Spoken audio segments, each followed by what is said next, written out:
It's time for Shawn and Maya in the morning. Quick pitch to Walter, looking for the record, cuts back, he's got it, he's out of it at 25 to the 26-yard line. Walter Payton becomes the National Football League all-time leading rusher. Jordan, open, Chicago with the lead.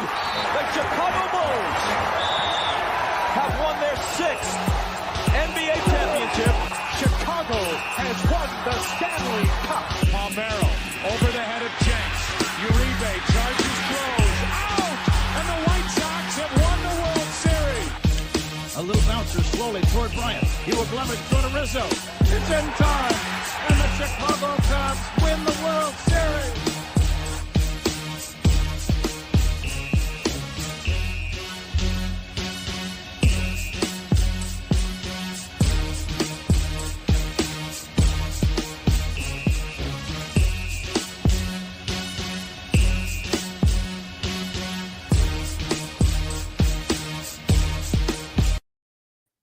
What up, what up, what up? Welcome to Shawn and Maya in the morning on this Hump Day edition.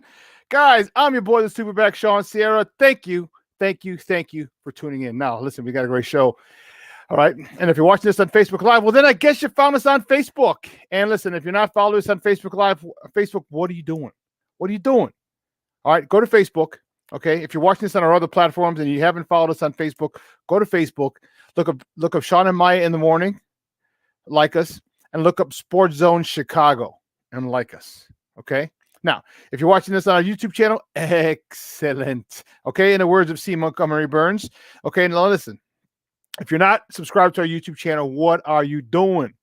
What are you doing over there? Go to YouTube, type in SportsZone Chicago, subscribe, and you can catch not only Shawn and Maya in the morning 3 times a week, okay?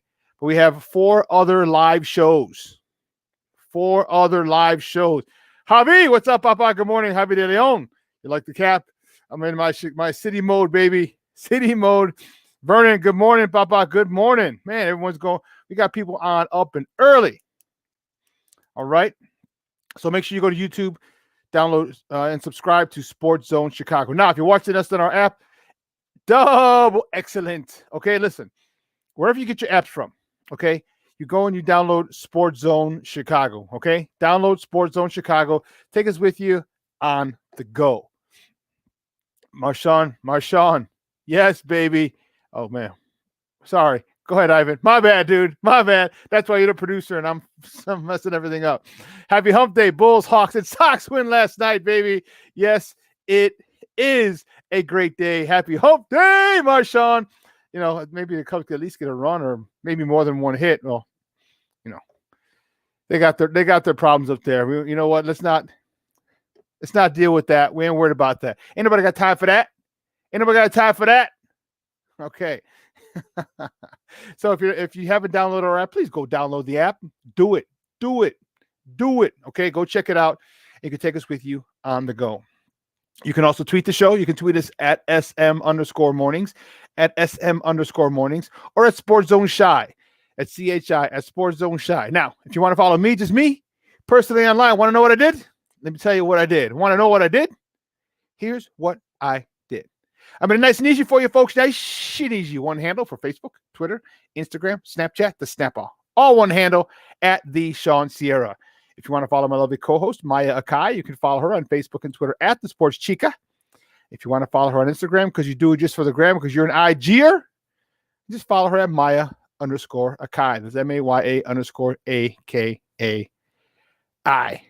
Man, I would be remiss. I got to bring him out. He is the man that makes everything run nice and smoothly every show. He's the man behind the curtain, the Wiz. We like to call him, but more often I like to call him just my Puerto Rican Swiss Army knife, Ivan Vargas. Ivan, what's up, Papa? What's up, Shawn? Chilling. It's a good morning. It's a good morning. Booch. Hey, when was the last time? I was going to ask you. When was the last Monster. time you remember one of our centers having 30-plus points and 15-plus rebounds? I don't know, but he's a freaking monster. Booch. Like honestly, I thought I was a little skeptical. And Armando, you were right. It was 0-6. Armando asked me a couple of days ago what the slide was at, and I was like, it was 4 games, right? It was definitely 6, but after that, you spoke on it, Shawn, that gelling at about a month.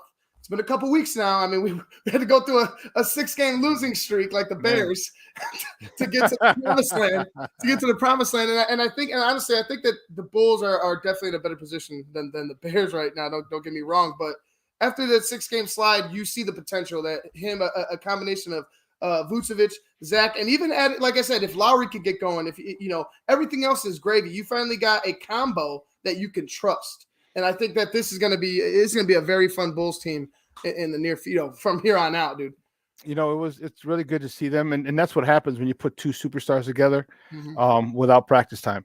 Okay, because this happened in the offseason. Okay, and they had to practice even with the COVID restrictions and all that other BS. Okay, had they had time to practice, we would have hit the floor running. Right. Okay, we would have hit the floor running just because of the time that they would have to acclimate themselves to each other. They were going to where each of their games will respect the game of the other. Right. Okay, but still not let it detract from their game. Hell, Zach, like if I got to be facilitate to this dude, he goes, hell yeah, I got no problem to it. I got no problem. And that's a superstar. And that's, because Zach's like, I'm going to get mine. And if I have someone else who could take the scoring off of me and do it down low and get people in foul trouble and get easy baskets like that. Zach gave himself open shots by facilitating. He found himself open more times than not, and that's what you want. Like he frees himself up in a way, you know what I mean? Yeah, so it's a good thing, and I'm really liking it. Kobe White's struggling a little bit, that's why he's back on the second unit, which is fine. But you know what? I think that this is what Billy Donovan needs. He needs to see exactly what he's got. He needs to see exactly where his pieces fit, and then put him there. Okay, because you can't just say, okay, you're here, but not know their talents and not know what works best for the team. Right. So it's fine. I'm not worried about it. I think now that Zach and Vooch are starting to gel a little bit, I think the playoffs are a real legitimate goal. I also think getting pretty high up and not in the playing round is a legitimate goal as well. Yeah. I think that this team will supersede what we had, because right now it's just kind of like whatever. Here's the thing. This team needs to go on like a 5-7 game win streak. Okay. If they can, they're going to leapfrog a few people. Okay. If they can get that 5 to 8 game winning streak somewhere in there. Okay. And it's not going to be easy. The standings are real jumbled. They're jumbled together in the middle. Yeah. So you win 5 in a row, 6 in a row, 7 in a row. You're like, hold on, player. You're leapfrogging quite a few people. And because I doubt that those other teams are going to have the same winning streak as you at the same time. So, I think that, see, right now, where are the Bulls? It's Philly, Brooklyn, Milwaukee, Atlanta, Charlotte, Miami, New York, Boston, Indy, Chicago. I mean, when you're talking, hell, the Bulls are 13 out. Okay, Indiana's 12 out. New York and Boston are 10 out. That's 3 teams. Charlotte and Atlanta are 9 out, and Milwaukee is 2 behind. So, okay, let's be realistic. We're not going to catch Milwaukee, but you've got a 6-game winning streak. All right, you can leapfrog Indiana, Boston, and New York, maybe get in Miami, Charlotte range, depending on how they play. Okay, now all of a sudden you're in good space, good seating, good positioning for the playoffs. So this is something that is not far-fetched. This is not a stretch. This is something that's legitimate and very very attainable. So now's the time where Kobe White's got to say, okay, me on the second unit, let me go. But let's digress. We'll talk a little bit more about that in the show. Guys, listen, we got a great show. You know how we do. Our guy Joseph Phillips is going to come on in any moment. He's going to come on. He's decked out with his paperboy hat. I love that paperboy hat. I got a few of those. I like those old school paperboy hats. from the 9 to 10 o'clock hour in the top of the morning segment. And then at 11 o'clock, we're going to have Adam Shalafu, our guy who has his podcast right here on SportsZone Chicago. It's called the Hoopstradamus Podcast. He's going to call him. We're going to talk Bulls basketball. And last night was a full day of sports. Cubs, Sox, Bulls, Hawks, Oh, my. So we're going to talk all that today. But don't forget, 11 o'clock, Adam Shalafu talking Bulls with us. Well, guys, you know how we do. The first segment of every show. Oh, hold on. What am I saying? Listen, we have a great show, but we need you to get interactive. We see some people getting in already. Vernon checking in this morning. Javier De Leon checking in this morning. Marshawn Walls checking in this morning. Armando Lara Jr. checking in this morning. Guys, thank you so much. We appreciate your love and support. Now, you know how we do, folks. The first segment of every show is called Top of the Morning. Just when you want it. Top of the morning to you. Top of the morning to you. Top of the morning to you.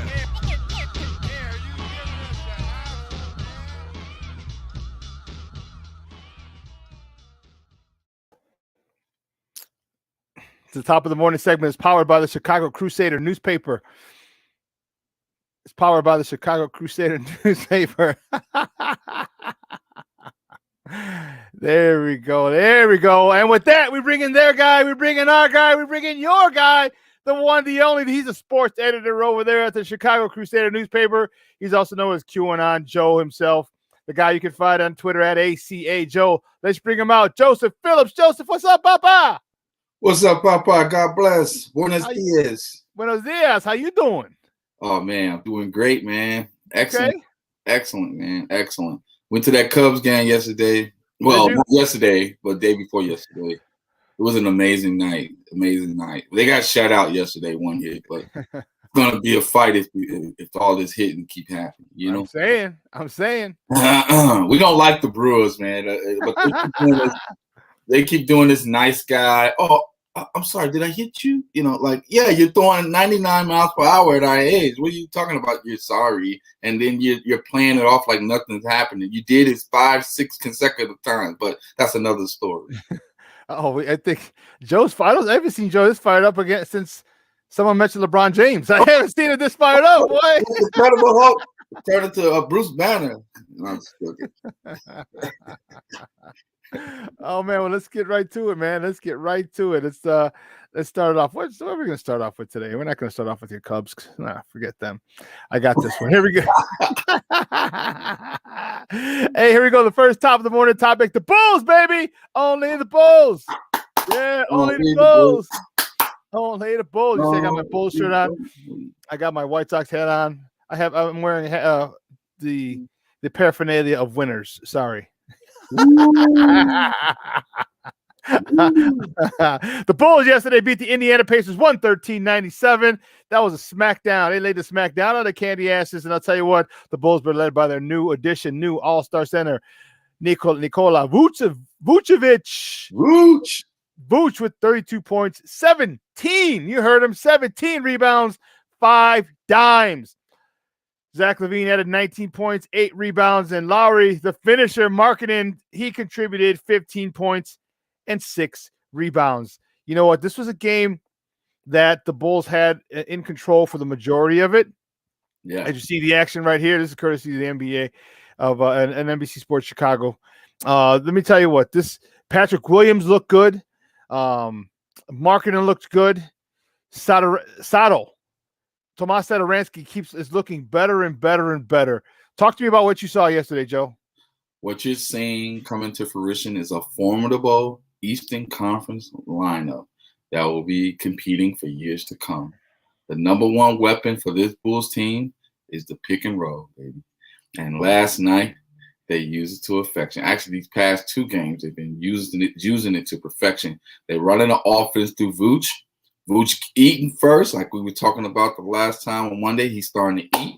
Not only did he eat, man, he gobbling up 17 rebounds, man. 32 and 17. When was the last time we seen that from a center? We got to go all the way back to Artis Gilmore. The A-Train. The A-Train, man, who drunk the bottle of A-Train before he got on the floor. So my whole thing is, man, this is some spectacular basketball taking place. And then Zach LaVine, man, the more he learns how to play the game, the more invisible he becomes on the basketball court because he's becoming a decoy now. Now that they're running an offense through Vooch, you don't never know who's going to be open. Maybe it'll be Zach. I'm sorry, go ahead. Mm-hmm. No. Finish, Papa. Finish. No, maybe it'll be Zach. Maybe it'll be Kobe. But what's happening now, because Zach LaVine is playing the game so well now, he's not only a great decision maker on the floor, but he's a lethal scorer. So if you want to double team Vooch, guess who's going to be open? Zach. You want to double team Zach, guess who's going to be open? Vooch. And then you want to double team Vooch and Zach, guess who's going to be open? Laurie. So pick your poison. And we ain't finished yet. We're not. Tell him, Joe. Tell him, baby. And guess what? This defense, man, I'm watching this defense.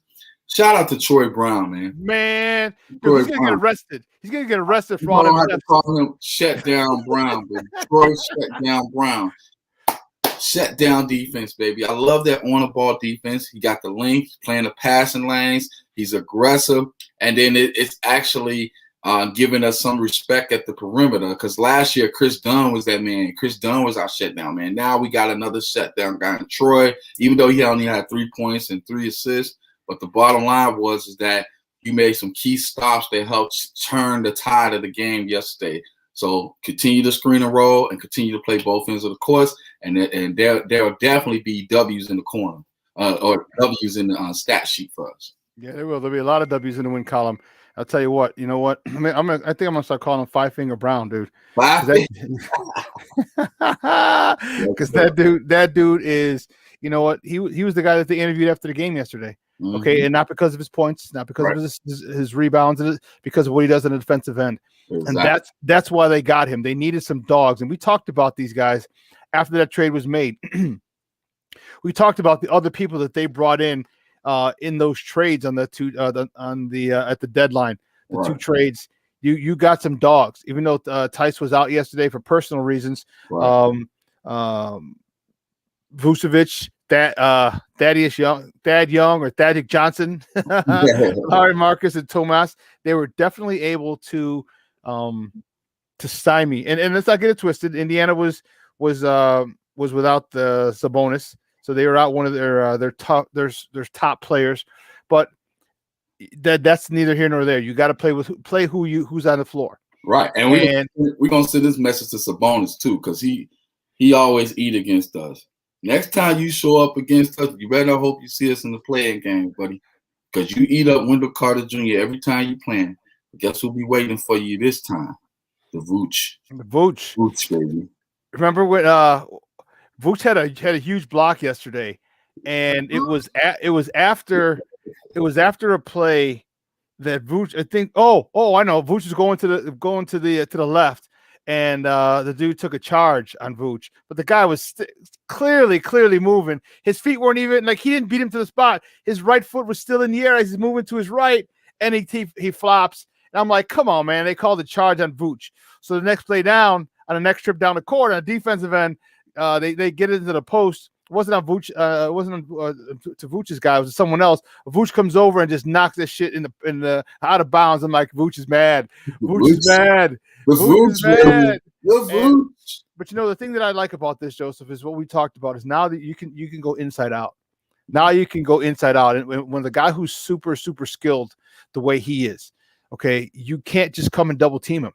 Okay, so you really got to pick your poison with him, because as we start nailing our 3-point shots, he had a couple of swing passes yesterday that to a wide open threes. Right. I mean, hell, Vooch even had what do you have? He even had 5 assists yesterday. Right. Okay, and you can't, when you get a guy like that who's banging you for 32.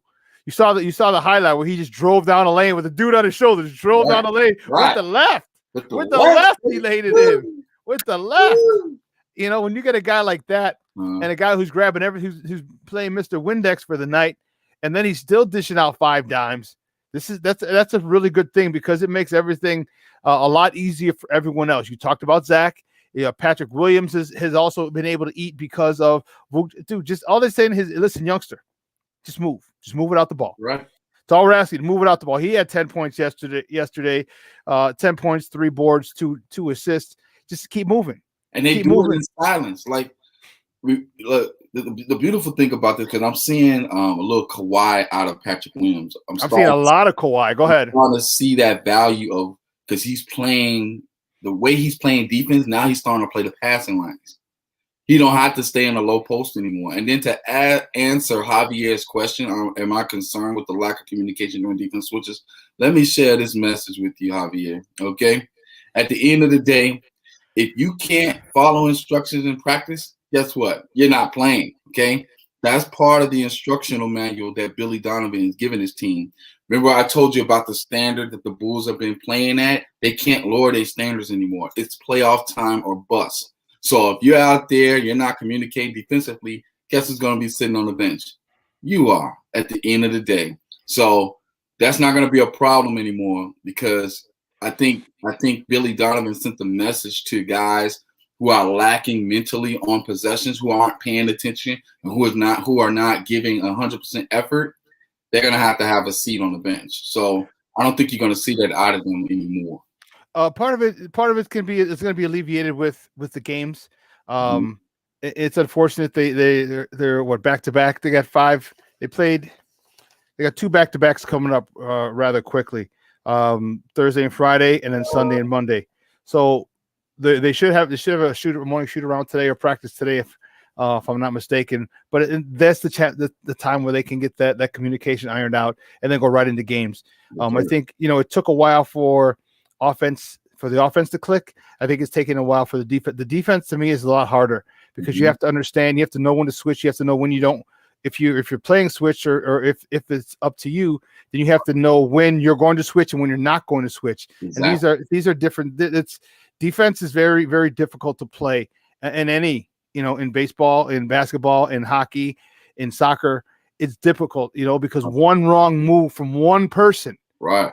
Everyone else the rest of the team could be doing exactly what they do, but one wrong move from one person can lead to a goal, okay, or a basket or a touchdown or something. So now that he's getting comfortable.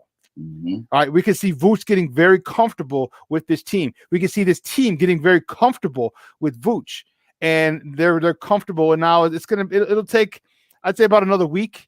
So after these next 4 games that they have, I think their defense sometime in this 4 games stretch, 4 games and 5 nights, 4 games and 6 nights, 4 games and 5 nights. 4 and 5, 4 games and 5 nights. I think they'll come out of it and they'll have much better communication. You won't see so many breakdowns defensively. So, but I'll tell you what, it was great. And then one of the things that I do love about it, let's think about it, was Zach doesn't have to score. He's got more energy. Right. Dude, did you see that dunk? Yes. Oh. It was a screen and roll. It was. And Stacy called, and Stacy, they slowed it down. He put it on the board. He goes, he said, watch this. He goes, this is perfect. With the guy's trailing you, he goes, you have to curl. He goes, you can't just come off a screen. He goes, if you have to curl around that pick. He says, because it allows you to see one thing. If the guy goes over the screen, then you can just stop and step back for a jumper. And if he trails you, he goes, man, now he's on your back hip. It's like a wide receiver, right? It's like a wide receiver. You want the DB on your back hip, like, if I'm eating. There's an old saying, and I have played with a lot of fast wide receivers. Like, man, if I'm even, I'm leaving. Right? Like if he's even with me, throw it. If he's even with me, throw it. He goes, and he said, God forbid he's behind me, because if he's behind me, he goes, I'm open. He goes, I'm open. So I had some really good wide receivers that I played with. And that's their model. So if that guy's trailing you, it's a done deal. Now we just got to get a good pass. And you saw the good pass yesterday to Zach LaVine. Man, he came in and he flushed that. He flushed that. On your head. Remember what we said, Shawn, on Monday? You double Vooch, LaVine's putting it down on your head. You double LaVine, Vooch is putting it down on your head. You double LaVine and Vooch, Pete Will is putting it down on your head. Or the finisher's going to put it down on your head. That is going to put it down on your head 14 years later. So it's all good. It's all good. That's the thing that I'm really liking about this is you're starting to see a lot more guys dunk. And it's not just because I like to dunk, because what it shows is aggression. What it shows is definitiveness. Okay, I'm very definite about what it is that I'm doing. Okay, and you're definite about what it is that I'm doing. You're definite. You see, as a defense, as an opposing team, you see my passion. You see my aggression. You see my focus. Right. Stop laying this shit off the finger roll. You ain't Dr. J. Right. You ain't George the Iceman. Right. Okay. if And you're they're attacking the basket more. Like you see, they've gotten aggressive attacking the basket. Dad is putting that ball in the basket. He has his back toward the basket. 9 times out of 10, the shot is going to go in. He's taking high percentage shots. Vooch is taking high percentage shots. Zach is taking high percentage shots. They're not settling for perimeter games anymore. You notice that they're not taking a lot of threes, even though they hit 14 last night. But they've been dominating in the post. That's where they're winning their matches at. So if we can keep establishing the low post, guess who's going to be open for threes? Zach. Everybody else? Everybody else. And we go out in the offseason and add a sharp shooter. Go get a sharp shooter and a point guard. Bring them in. Watch what happens. Watch what happens. Yeah, I think that's going to be a really, really good thing to see. Ivan, if you get a chance, replay those replays. Want to see that dunk again, just for hobby, but also for me too, because that dunk was nasty. I was really happy with the way that they you know what I'm feeling? I'm feeling a lot more at ease with this team. I think this team has exhaled. Okay, I think they've gotten over the trade. They've gotten over that whole deal. And wow, Vooch is going to be, how do we play with Vooch? What do we expect? It's still Zach's team. I think they've gotten over all that. Okay, and they're playing with much more. Here you go, Vooch at the top of the key. I'll be there, baby. Here's Vooch again. Go ahead, play off me. Look at this with the left, taking it with you on my shoulder. Zach from way downtown, bang. These are things. Look at Kobe with the runner off the glass to the left. And here's Tomas. Tomas Satoransky, but it wasn't Patrick Willis. Patrick Williams gets the rebound, puts it back up, and he puts in. I'm telling you, this kid is 19 years old. And it's amazing to see. Sometimes I forget that he's 19 years old, because of his fundamentals are so sound, and he makes great plays. Actually, they're not even great plays; they're just fundamentally sound plays that you're like, "Oh my god, that was awesome!" But what did he do? He just boxed out the dude. He just boxed out my man. Yeah. You're so used to seeing kids like that make mistakes. But one thing you can say about Patrick Williams, and one thing his coach said, it was in a radio interview. He said Patrick Williams he says. The things that he does wrong, he does better than people do 95% right. I don't know. I didn't know what it meant at the time, but even when he think he's in the wrong position, he's always in the right position. His fundamentals. That's what it is. That's it. In the right spots on the floor. You'd be like, wait, why are you there? And then it'd be like, oh, it's a steal. He must have saw something that you didn't see.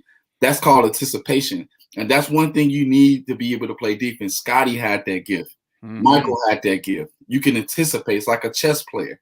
You know where the ball is going to be. And sooner or later, that's going to turn into steals and easy breakaway dunks. And that's one thing Michael and Scotty was so great at. They will trap you, or they'll come off ball and swipe the ball away.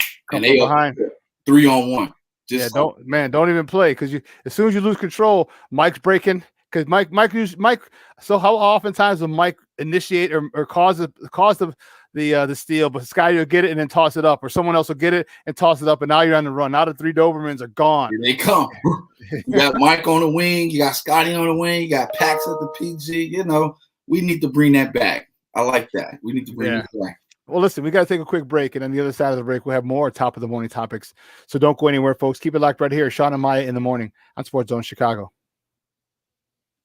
2 down, and it brings up Omar Narvaez. Narvaez puts a charge into one, out to left center. Bye-bye baseball. Omar Narvaez, stay hot. His second home run of the season, his second in as many nights, and the Brewers take a 4-0 lead. That one a big fly. Fastball away, goes right with it. Boy, look at the contact. That perfect swing, good balance. Perfectly keeping that bat and that barrel in the swing path and in the strike zone. Great to see Omar Narvaez. AutomotiveMap.com presents the Sports Flash on 1330 and 95.9 The Zone.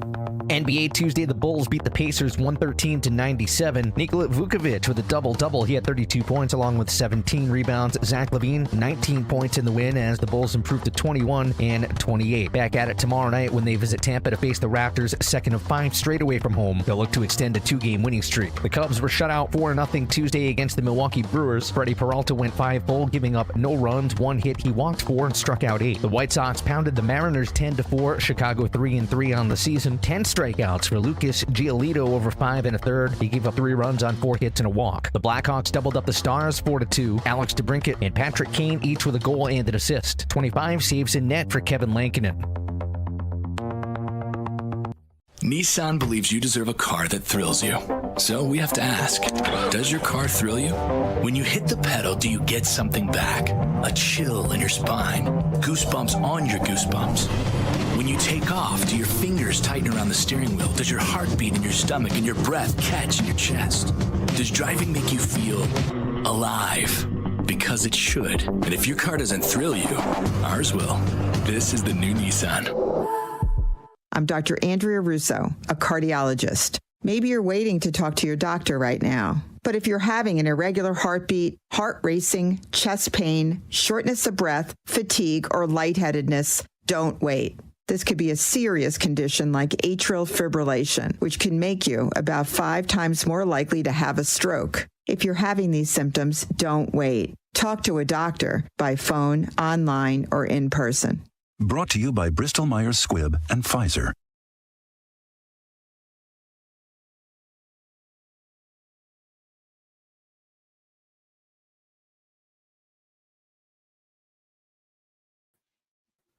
Welcome back to Shawn and Maya in the morning on SportsZone Chicago. We're in the middle of our top of the morning segment with the sports director over at Crusader newspaper, Joseph Phillips. And moving on, the next top of the morning topics. The Cubs lose to the Brewers 4-0 yesterday. Albert Alzolay had a rough day at the office. 5 innings, 4 hits, 4 runs, all earned, 2 walks, 4 punch-outs. The bad part about it was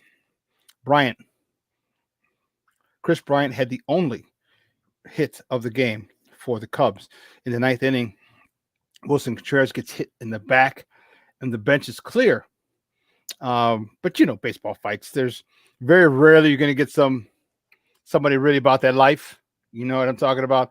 So they came and they were just, you know, pushing and yapping and a whole bunch of talking. And the Cubs fall 4-0. I almost called him Alizé because when he pitching that way, it just looked like there's a lot of Alizé was in the system. Look at Hobby. Hobby gets high inside heat. I know. It's gonna be a fight, bro. I'm telling you, man. You know, I'm just go ahead, Ivan. You know, because I was going to say, Joseph. You know, there were that at the end of the game, David was like, "Hey, they got to be better. Like the Brewers got to be better." And I was like, hold on, dog. I was like, hold on, bro. Like you're going to tell me that there's going to be no retaliation? You're going to tell me that they need to be better? That this isn't going to get solved on the base on the diamond? That's going to get solved quickly, especially since Wilson Contreras, like, what was his last 15 to 20 games has been hit at an exponential amount of times. Yeah. Like this is going to get solved on the diamond.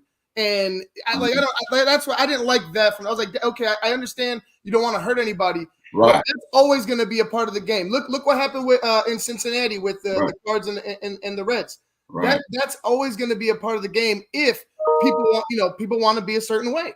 Right. But you got to understand this. See, Contreras has been getting hit since last season. You know, like it's been happening. Right. And not just this happened before the bat flip. And I know they was like, oh, we're getting them back for the bat flip. No, they've been throwing at him like all season long. And then Monday, let me tell you something. I was at the game Monday, bro. I experienced one of the most scariest moments ever from the press box. To watch that 97, 98 mile per hour fastball go to his head, I thought his head was taken off. Like they hit this dude, even though it hit the soft part of the helmet. If that helmet wasn't on, that would have killed Wilson Contreras right there on the field. And that's how fast the ball came. The press box side, like, you know, when it happened, because when you see it in real life, it echoed through the stadium. Boom, just like that. And we was like, did they just throw at this dude's head? Mm-hmm. Then they hit Javi 2 innings previous to that. You see what I mean? And Javi was down on the ground. So here's the message to the Brewers, because I know they like doing little cheap shots, and because Green Bay got them all amped up. We could beat the Bears. We could beat y'all. Listen here, you little cheesehead little jokers, you. You throw it out, guys, again, we're coming for you. Okay? That's all we got to say. Like, that's what I'm saying. It's going to be a part of the game. That's why I was like, I thought David should have been a little more aggressive. He didn't want to get fined. He didn't want to get fined. Yeah, man, take the damn fine. What do you mean? You got to stick up for your players, Joseph. No. You got to stick up for your players. You got to stick up for your players, Joseph. And if he didn't like it that much, don't go, oh, you got to be better. Oh, I'm sorry. No, tell him, hey, you got to cut that shit out, or the next time we're gonna retaliate. You got to let it be known. Like, you're not going to just sit there and take it like that, dude. David Ross is smart, okay? He knew that because they keep throwing balls at our heads and stuff like that, he says, okay, I'm going to take the gentleman approach. I'm going to warn them indirectly, okay? Listen, Brewers, you have to get better, but be ready, okay? Because we're throwing curveballs, fastballs. We hit you all type of ways today, so be ready. 120 start. We ain't forgot. We ain't got no sleep last night. No sleep, Ivan. I'm telling you, I didn't have any. I was just more upset with the way he addressed it. I get it. He could be playing it cool. Sorry, Shawn. He could be playing it cool. It's okay. It's okay. I'll sit this one out. He could be playing it cool, but you know what? Like I said, enough. Like, you cannot let your team get punked out by a divisional opponent like that. You cannot allow. Not the Brewers. Not the Brewers. Because we've been keeping Yelich in check. Ever since we busted him for stealing pitches, we've been keeping him in check. You notice that? Yes. And Monday we dominated. Trevor Williams shut them down on Monday. Shout out to Trevor. Shout out to Brother Rice, Trevor's dad, who attends there. I mentioned that in my story. But yesterday, I don't think Alizé or Albert Alizé was Don't ready. mention Brother Rice. I'm sorry. Oh, that's your rivals. I'm sorry. No, not rivals. They're not rivals. They're beneath us. If you didn't know, Shawn went to St. Rita. I know. Oh, hey, I was letting you guys go. I mean, 2 Cub fans. Who am I to get in the middle of 2 Cub fans? Man, we're tired of the Brewers, man. I know how y'all feel about Cleveland and Minnesota, but the Brewers get under our skin, man. They've only been in the league in the division for like the last 3 minutes. Some jokers over here, man. That wasn't us. They weren't even in our division. They were in the East. They were in the American League East. They weren't even in our division. It wasn't us. It wasn't us. So I hear you. But let's move on. I don't want either of you to pop a blood vessel. That'd be kind of messed up. You know. But the White Sox. How about my good guys? Yeah. See, there you go with your nonsense. That's what's going to happen to the Brewers today if they keep on doing all this nonsense.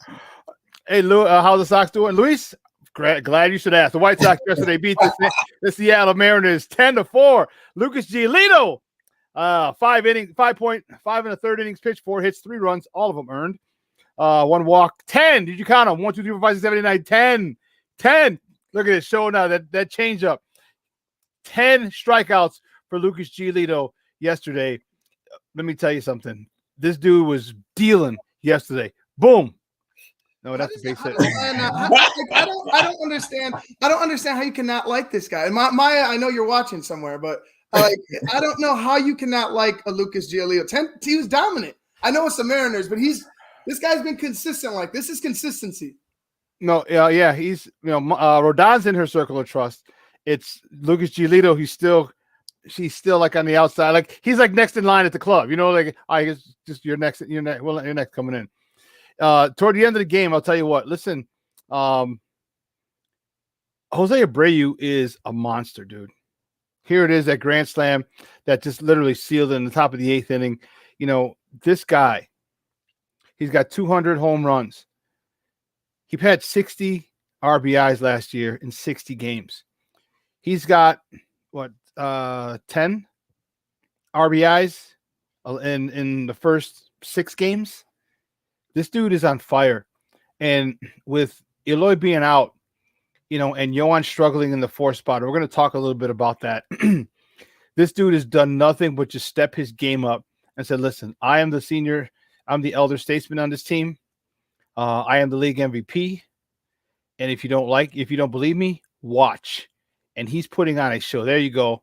I'm moviendo la cadera. I'm moviendo la cadera. Go ahead, dance. This is what leaders do. This is exactly what leaders do. When someone else has to, someone else is down and the slack needs to be picked up, the leader puts it on his shoulders, and Jose Abreu is doing just that. Yes, and shout out to Jose. They need to bring that back, man. Every time he hits a home run. Yeah, I know when Valentin used to play for you guys, that was one of the big things. But at the end of the day, this is as we predicted last week, Shawn. I know y'all gonna get over the Los Angeles Angels hangover. I know y'all don't want to talk about that anymore. But guess what? The schedule favors you guys, and you should be able to dominate over these next 10 games. Y'all should nowhere in the world y'all should be under 500 after these next 10 games. Y'all came out and handled business. Y'all played the games on your schedule, and you delivered. And this is what this Sox team's supposed to do. And speaking of Jesse Nunez, yes, Cubs fans will spend more time talking. That's not true. We won't be talking about the White Sox this year.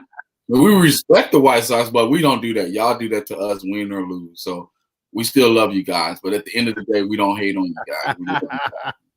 No, they're gonna be too busy bitching and moaning. No, we're gonna be fighting the Brewers.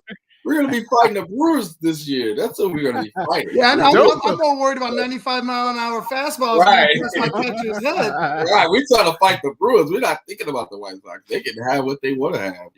Here's the thing with in going back to your team. I would like to see some retaliation. I really would. And you know what? Throw it at Yelich. Throw it at whoever. You know what I mean? And here's the issue. You if you can't pitch inside, don't pitch inside. It's that simple. Right. Okay. Don't pitch inside if you can't pitch inside. Okay. Because I literally would go at Yelich's head. Right. And I understand he's a talent. I understand he's a former league MVP, but you need to send a message to the Brewers like we ain't scared. Right. I ain't scared of you, mother hubbards. To borrow a phrase from Bernie Mac, I ain't scared of you, mother hubbers. Okay. And you know what? And take the consequences. And if Ross has to say, hey, listen, I told him to throw it at his head. Okay. Then you know what? I'll get suspended. But you know what? I'm not going to allow that to happen to my team. So I can promise you this. If one of my guys gets hit, 2 of your guys is going to get hit. I'm putting it on the record. So count those fines up, count the suspensions up. Let me know. Okay. Just because this is what's happening. Because if you're going to continue to do this to my players and put my players in harm's way at risk, I'm putting your players in harm's way, and I'm putting your players at risk. And I'll tell you what, I guarantee you that shit'll stop in a heartbeat. Ask the Brewers how they watched the movie Untouchables. Okay, listen to what Elliot Ness and Sean Connery says. You hit one of our guys, we hit 2 of your guys. At the end of the day, it's going down. Okay, this is Chicago-style baseball. You do not want a war with us. You don't want any part of Rizzo. Okay, you don't want none of Rizzo at first base, man. We're trying to be nice guys, man. We can't be nice guys all the time. You don't want none of Captain America at third base and Chris Bryant. You don't want none of that. And you definitely don't want none of Javi and Eve, baby. You send one of yours to the hospital, you send one of theirs to the morgue. Yeah, I don't know about Chris Bryant, but like Chris Bryant, he lost me there. I was like, if you said somebody else, I'm like, oh, he's Captain America. Chris Bryant got a temper low key. He doesn't say anything. He just smiles all the time. But if you get him mad, I think he can come in. He's 6'7". He's 6'7", bro. So don't get it. Don't get it. No, twisted. He's like 6'4", 6'5". He's 6'6" at least. 6'7". Like that's you talking about Randy Johnson at third. 6'6". Randy Jackson. Come on, man. No. Anyway, moving on. We'll have more Cubs conversation later in the show. The Blackhawks, the next top of the morning topic. The Blackhawks beat the Dallas Stars 4-2. Kevin Lankinen stops 25 of 27 shots of the Stars. Kane's going to be Kane. Kane with a goal and assist yesterday. Kirby Doc, welcome back, youngster. Second-year player, Dominic Kubalik and Alex DeBrincat each had a goal for the Blackhawks in their 4-2 win at the United Center over on the west side. Wow. We needed that W yesterday. Like I said, we're playing for great playoff position, and we need to pile up as many wins as we can before the season ends. And we got a great player back in Kirby Doc, who was very productive last season. One of the NHL's top players on the rise if he continues to play the way he plays, along with the guys that's already in the lineup. Like I said before, with the Blackhawks, we got to get more physical in front of the net. We can't allow guys to establish themselves. And if we continue to do that, and the W's will continue to pile up on the board, I believe that. That's just what I believe. This Blackhawks team is kind of a mystery to me sometimes. Sometimes they just play out of their world, out of their minds, and out of this world, and other times they're very inconsistent. They need to be a lot more consistent. And I know Kane can only do as much as he can do, but that's still a lot. Kane can carry this franchise for a while, and I think Kane needs to do that moving forward, going into the playoffs. Okay, you're a league MVP. You're in the conversation for league MVP damn near every year. Okay, you put this team put this franchise on your 5'8" shoulders. Okay, and take us there because you can. Okay, because you freaking. You can, Kane. You can, and there are very few players in this league who are like, or who are that special. And right now is the time where he really needs to step up. But the thing about him stepping up is that he has other players around him who can help. You have the Dominic Kubalik, you have the Alex DeBrincat. Okay, you have Kirby Doc now back. Okay, you have guys who can help you, who can light the lamp for you.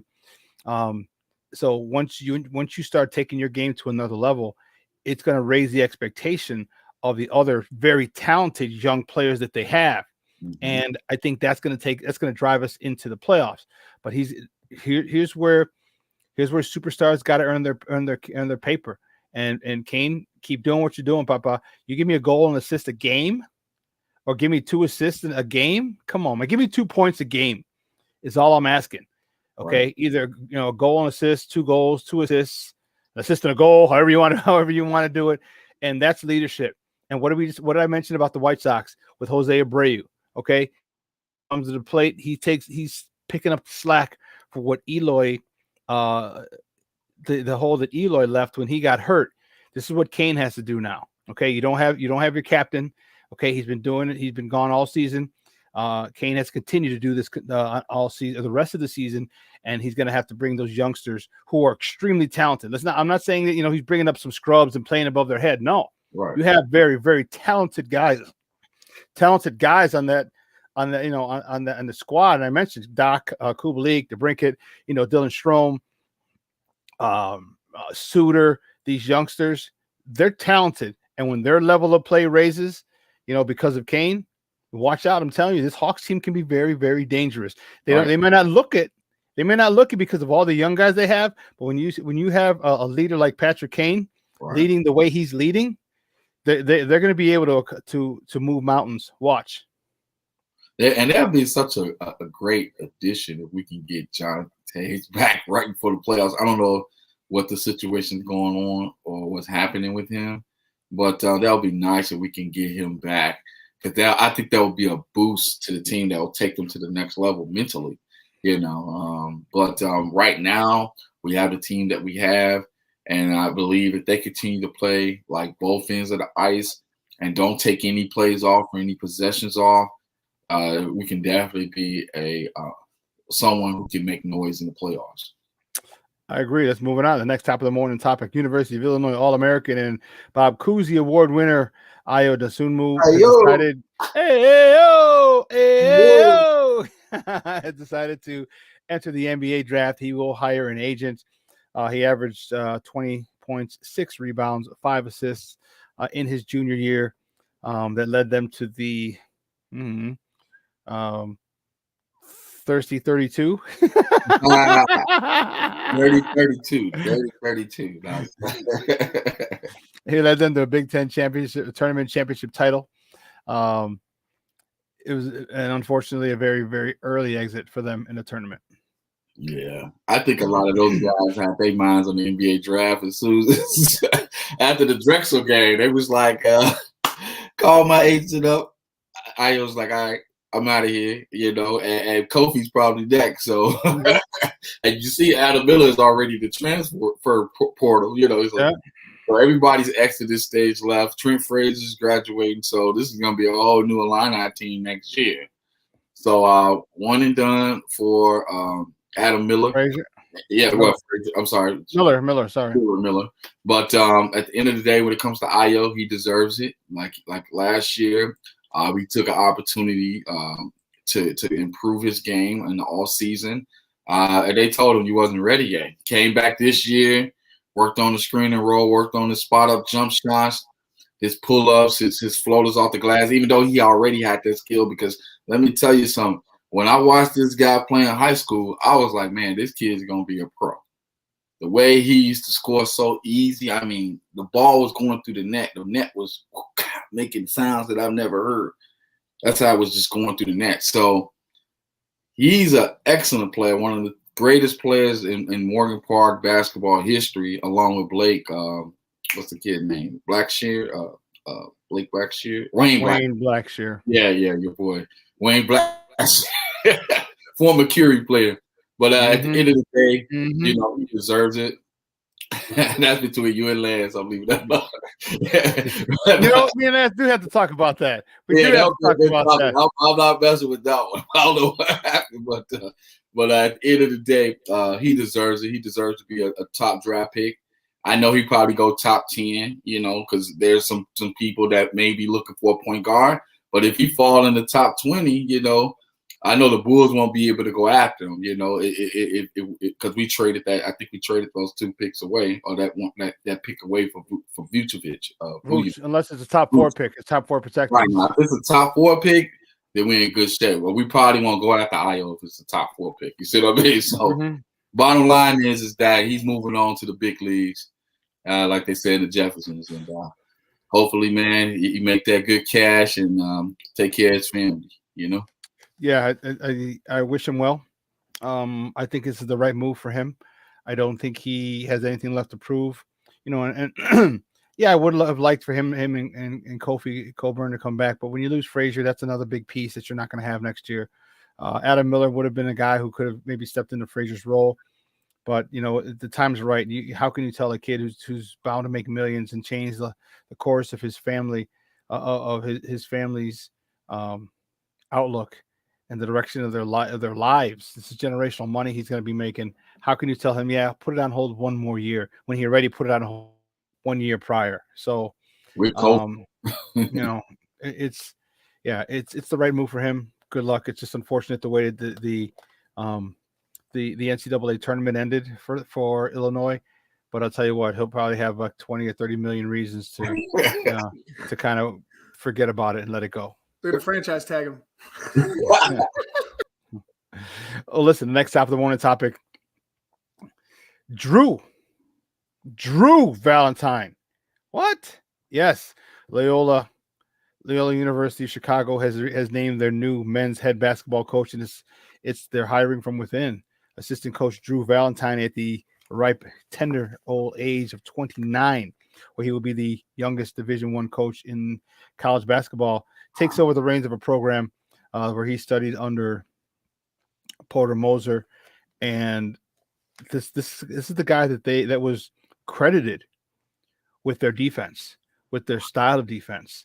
And one of the things that he said yesterday in the presser, he's like, we're gonna keep the culture.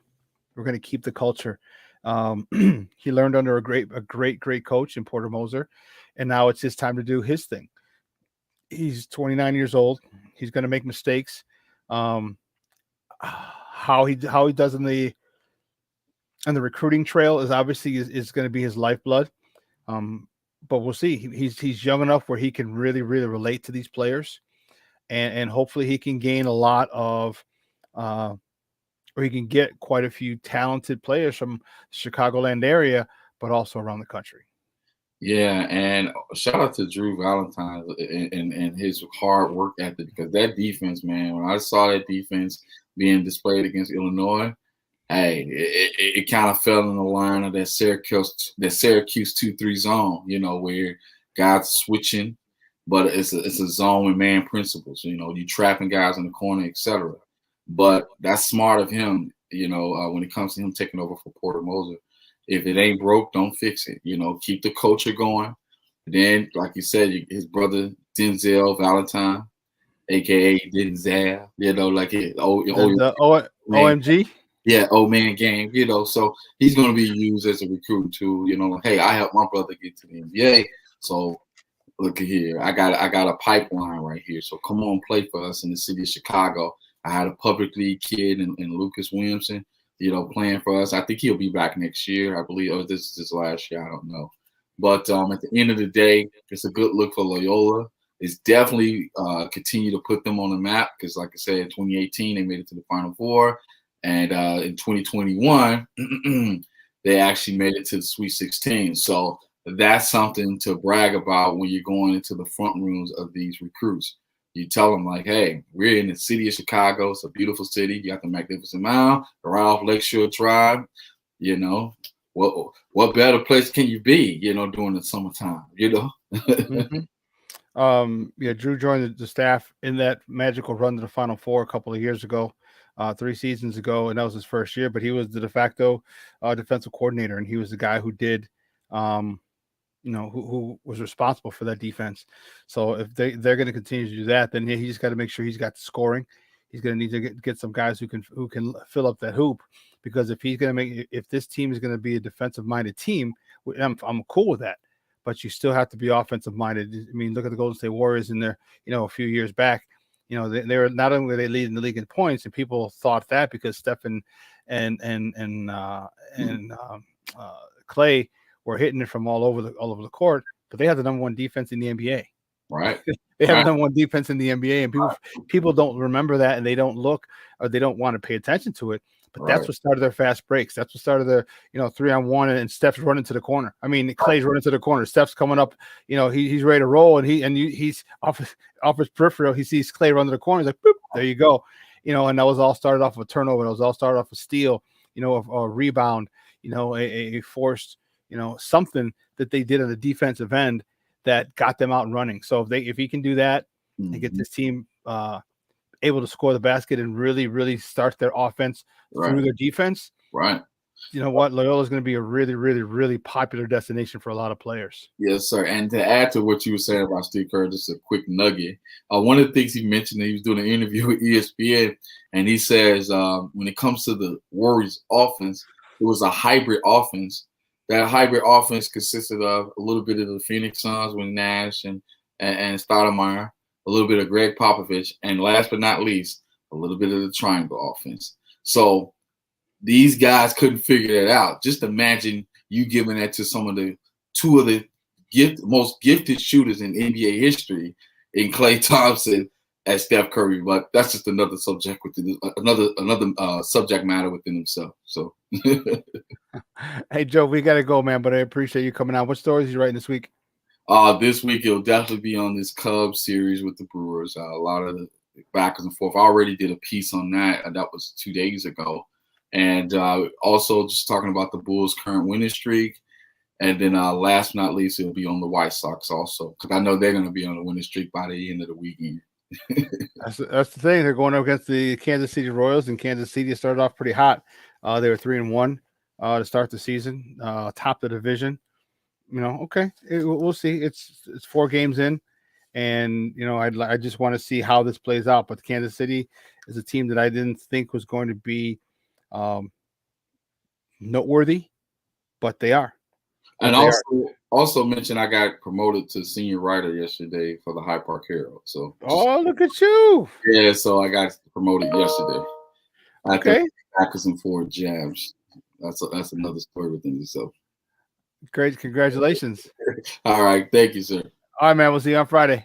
All right, God bless. All right, guys, we got to take a quick break, and on the other side of the break, we have more sports conversation. We're gonna have a little White Sox talk on after the break, so don't go anywhere, folks. Keep it locked right here. Shawn and Maya in the morning on SportsZone Chicago.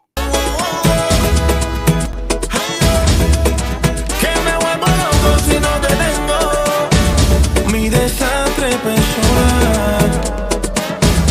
¿Qué voy a hacer cuando no tenga tu boca junto a la mía? ¿Qué voy a hacer cuando despierte AutomotiveMap.com presents the Sports Flash on 1330 and 95.9 The Zone.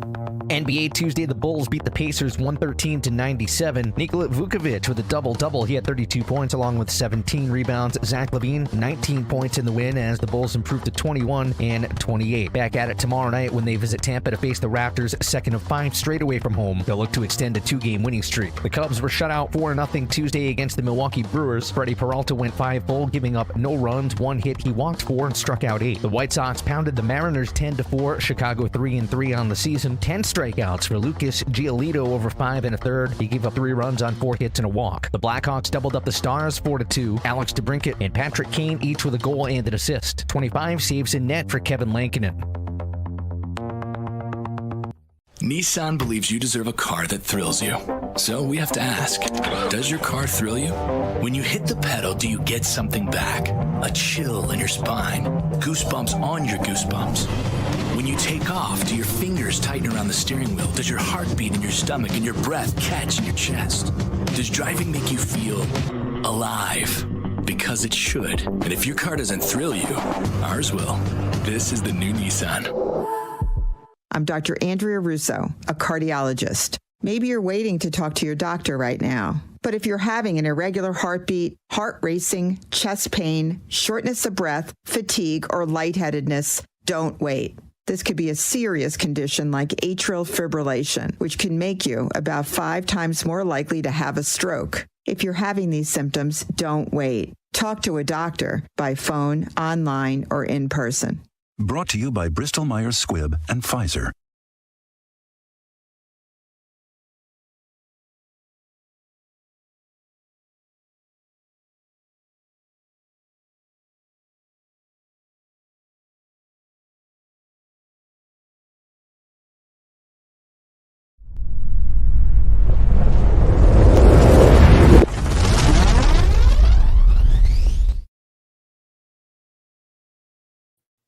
Welcome back to Shawn and Maya in the morning on SportsZone Chicago on this Hump Day edition.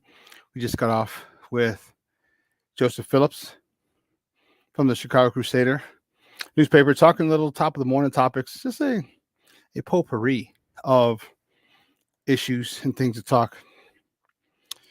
This White Sox team, very happy yesterday with that win.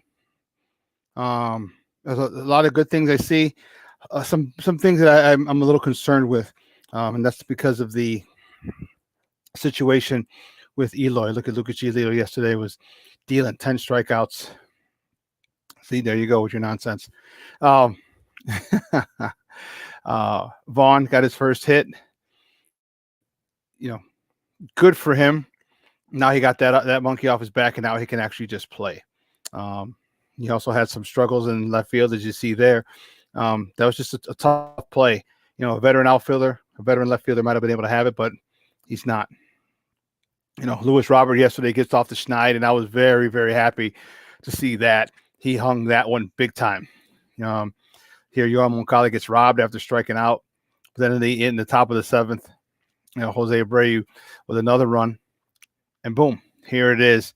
Top of the 8th inning, bases loaded, 2 outs. And he just blows the game wide open. Sox go on to win 10-3. And I'll tell you what, this is a leader, as I mentioned earlier in the top of the morning segment. This is what a leader does. A leader steps up, and when you're not at full strength, the leader says, "Hey, follow me." And that's what Jose Abreu is doing. He's leading by example. 2 grand slams in 6 games? Come on, this guy is. He's trying to average an RBI a game. He had 5 RBIs yesterday. This is the way that this White Sox team needs to keep moving. And I'll tell you what, with Abreu leading them, I think they're going to continue to do. How many RBIs does he have? Let me double check. 8? No. Right through Monday, RBIs. He had 4. So he added 5 yesterday. He's got 9 RBIs in 6 games. It's not a bad day at the office when you can have 5 RBIs. One of the things that concerns me is Yohan Moncada. You saw in the clips, from courtesy of NBC Sports Chicago. You saw from the clips that I love the shirt, but you saw that he got robbed of a base hit, a beautiful sinking line drive, and great play by the left fielder. He needs to get off the schneid. Okay, they have him. Tony La Russa has him in the four hole in the cleanup spot, and that's, I believe, is putting a lot of pressure, putting a little too much pressure on Yoan Moncada. I think because he didn't play well last year due to COVID and the after effects of COVID-19. I personally would like him in a 2-hole, right after Tim Anderson. But now that Eloy is out, now that Tim Anderson's out with a tightness in his hamstring, you have to kind of put piece by piece, kind of piece together this lineup. And I don't think, I know he's not going to stay at the number 4 spot. He's just not comfortable there. You can see it. He gets called out on strikes. He's got 11 strikeouts in the first 6 games. It's not a spot that he's comfortable with. So they need to find us a place where he is.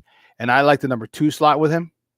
I know they have Adam Eaton there, but I'm sorry, dude.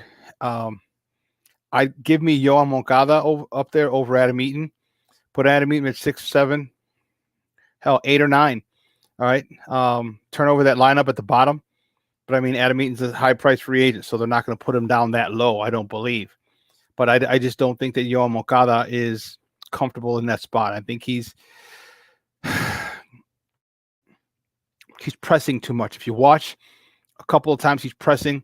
And here's another thing, Ivan. Let me talk to you about this. That officiating has been pretty shitty. Start. The other day against the last game against the Angels, there was a low strike that was being called, and it ruins the whole. It ruins a player's perception of the strike zone.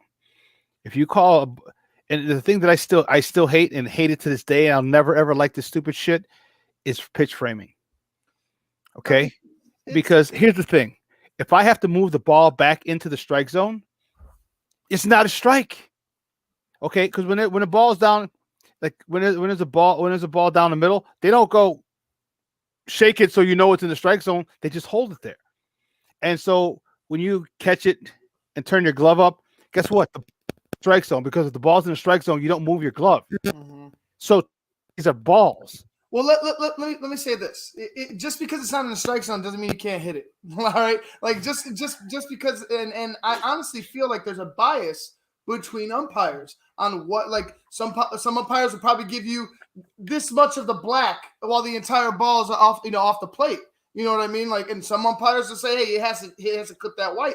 Something like what I'm saying is it varies by umpire to umpire. So it's going to be difficult to go ahead and say, oh, this guy's right, this guy's wrong, unless you have some type of mechanical type of strike zone, a virtual strike zone, or how do they say it? Virtual, pretty much a virtual strike zone. You have balls and strikes being called by a computer, and there you go. There's no mistakes. The thing is that you're allowing the human element, because that's baseball. It's a part of baseball, that human element. Like we can't continue to manipulate. It's going to be a different game eventually if we continue to manipulate it. But the thing is that we have to. I think baseball should, as well as football and other sports, there needs to be accountability with umpires if they're continuously have egregious calls. You see an Angel Hernandez out there, Laz Diaz, like people that make these egregious mistakes continuously and don't get called out for, or get called out by the public, but don't get called out by Major League Baseball or held accountable by Major League Baseball. I feel like that's a part of it as well. So I mean, it varies, but I think I'm upset. Like I get upset when there's a bad call, like a bad strike call, a bad pitch call. But I would rather that than have an automated strike zone. You know what I mean? Like I just don't feel like that's not baseball to me. No, it's not. But that'll keep it uniform. Definitely keep it uniform, and especially since we've been on the bad end of a lot of calls. And again, I really hate pitch framing. I really, really do. I'm trying to trick the umpire into thinking it's a strike. It's like, no, it's not a strike. If I'm moving the ball back into the zone, it means in the strike zone, that means it was out of the strike zone, which means it was a ball. Okay. And it's there's no other. What are you moving? Are you moving like 3 inches? Like, are you snatching and bringing it, or are you Wilson Contreras-ing it over, or are you just gently Yadier Molina flicking the wrist, bringing her glove up? Are you selling it well, or are you not? Because honestly, like that's the umpire. That's on the umpire again. That's the human element. That's on the umpire. He has to know. He has to be able to see the ball cross the strike zone and be able to make that judgment call. The thing is that you can hit a ball this far. You can hit a ball maybe this far off the plate. You know what I mean? But it's all part of the human element, man. Like if you want it perfect, make it automated. But then I don't know if I don't know if I'd enjoy the game. I don't know if I'll enjoy the game either, but for me, that's one element that I don't like and I don't enjoy, and that's the pitch framing. I just don't like it. I can't stand it. I can't stand it. I can't stand it. It's basically, if I can do something to make it a strike, could I get a strike? No, because it helps pitchers out. And don't get me wrong, we've benefited from that call as well, the White Sox. But I don't need that. I don't want that. I want to be consistent. I want umps to be consistent with their strike zone. Because let's keep it honest. Let's be honest. The strike zone is from the top of the knees to your armpits. Yeah, that's the actual strike zone. Yeah, but over the plate. It's over the plate. Right. And then, okay, so but they don't ever call the high strike. Mm-hmm.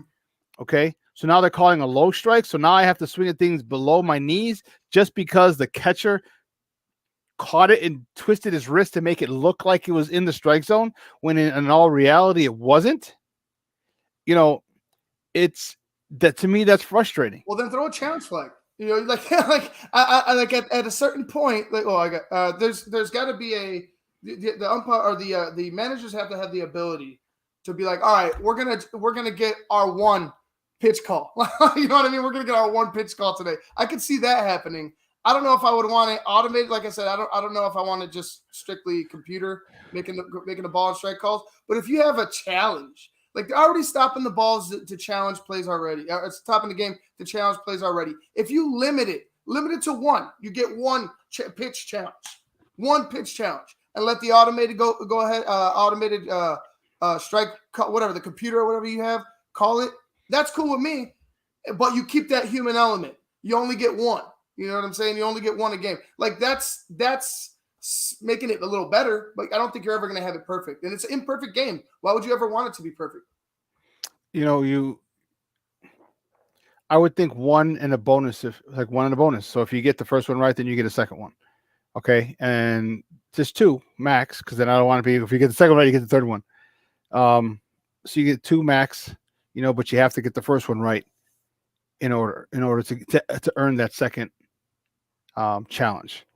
Mm-hmm. So I don't know. I don't know if you'd re-earn it because see, then we're talking about how many times can I re-earn it? No, that's what I said. You get one time. So I said if you get it, you earn it one time. Okay. You earn your second one, and that's it. I said no more than that. But that's why I said two max after game.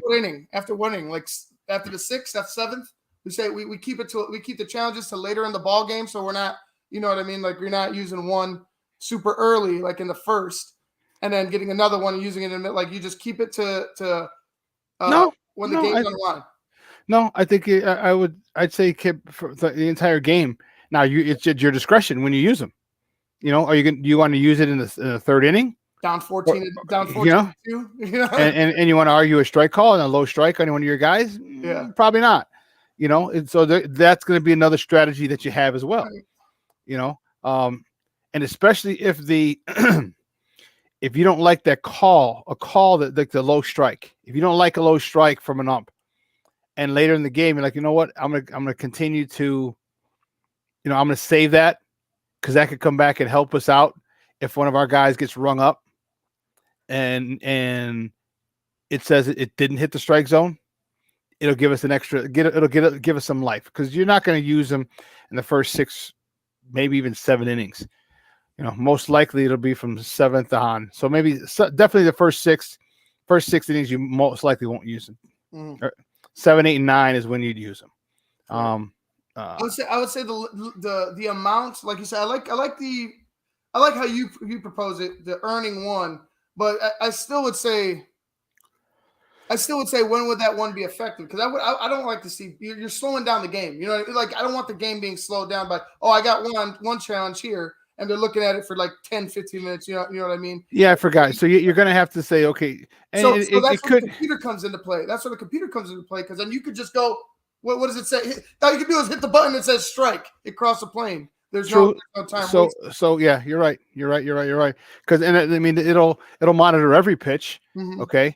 But the ones that you need, the ones that get challenged, you said you could press a button, and it'll come up strike, ball, whatever, and move on.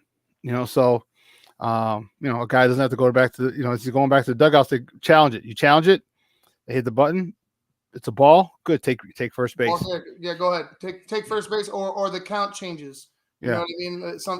Whatever may be. 2-2 instead of 1-2. So right. So we'll see. But to me, the biggest thing I'm worried about right now is Moncada, where there's reports that Tim Anderson could be ready for Thursday, which is cool. I'm good. For tomorrow for the home opener. I thought it was at least the way I saw it, the way he it looked. No, like it was all they said it was just tightness. Okay. If it's just tightness, then you stretch it, you massage it, you exercise, hit it with the massage gun. That's good. So if he comes back, that'll help out a lot. I think that moves everybody around. Obviously, because Tim will go back to the top of the order. I don't want Adam Eaton there. I want in the 2 hole. I want Moncada. I think Moncada needs to be in that 2 hole. He's comfortable. He's really comfortable because he got some guy named Jose something or other behind him in the 3 slot, getting tons of freaking RBIs. He's got 9 RBIs in 6 games. Mm-hmm. Okay, that's protection. And even I still want to call him the Panda, but he's not. You mean Mercedes? The Panda? Just call him the Rhino, the Tank. The Tank, the Tanque. Because I like this guy. Benz. Just call him Benz. Benzo. Hey, Benzo. Built like him. He's as wide as one. Dude, it's to see what he's done, and we mentioned it already last show or show before. He's first player since 1900 in the modern era, basically to go 5 for 5 in his first game, and he went 8 for 8 to start off his career. I thought it was so cool, but he's still batting up there. His totals, he's batting 667. Okay, on base percentage of 684.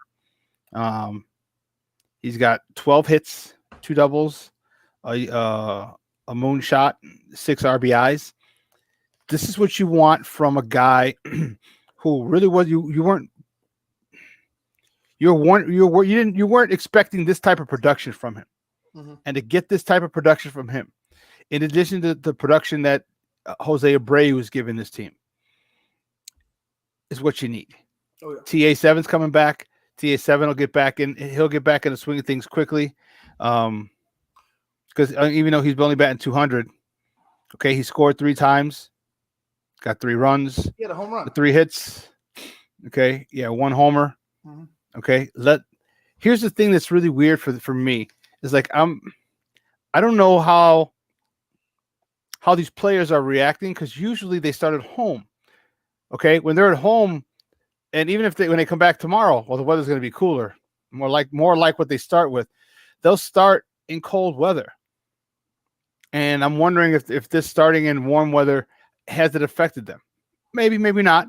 Okay, but they're used to cold weather every time they're done with spring training. They go from hot to cold, it slows them down, and they come back to warm. I don't know. I think that the weather might be playing some tricks on them, in addition to the injuries. Don't get me wrong. In addition to Tony still trying to figure things out with this team. In addition to him also kind of just giving them enough rope to hang themselves with because of the lackluster defense. That's the next thing I want to talk about, that lackluster defense. All right, Nick Madrigal, get your head out of your ass. It's that simple. Okay, you have a routine ground ball 6-4 or 4-6-3, and you bobble it. And you still get a force at second, but that gives people extra outs. And we talked about it. You cannot give professional teams extra outs. You just can't do it. and you're a Gold Glover in the minors. A ground ball is a ground ball. Okay, it's concentration is what it is. And here's where Tony needs to pull Nicky 2 strikes aside and say, "Listen, hey Nicky, I don't know what you're doing, but get your head out of your ass. Okay, do it for the family. Figure it out. You'll be sleeping with the fishes. First, we're gonna put you in the closet. Then you're gonna be sleeping with the fishes.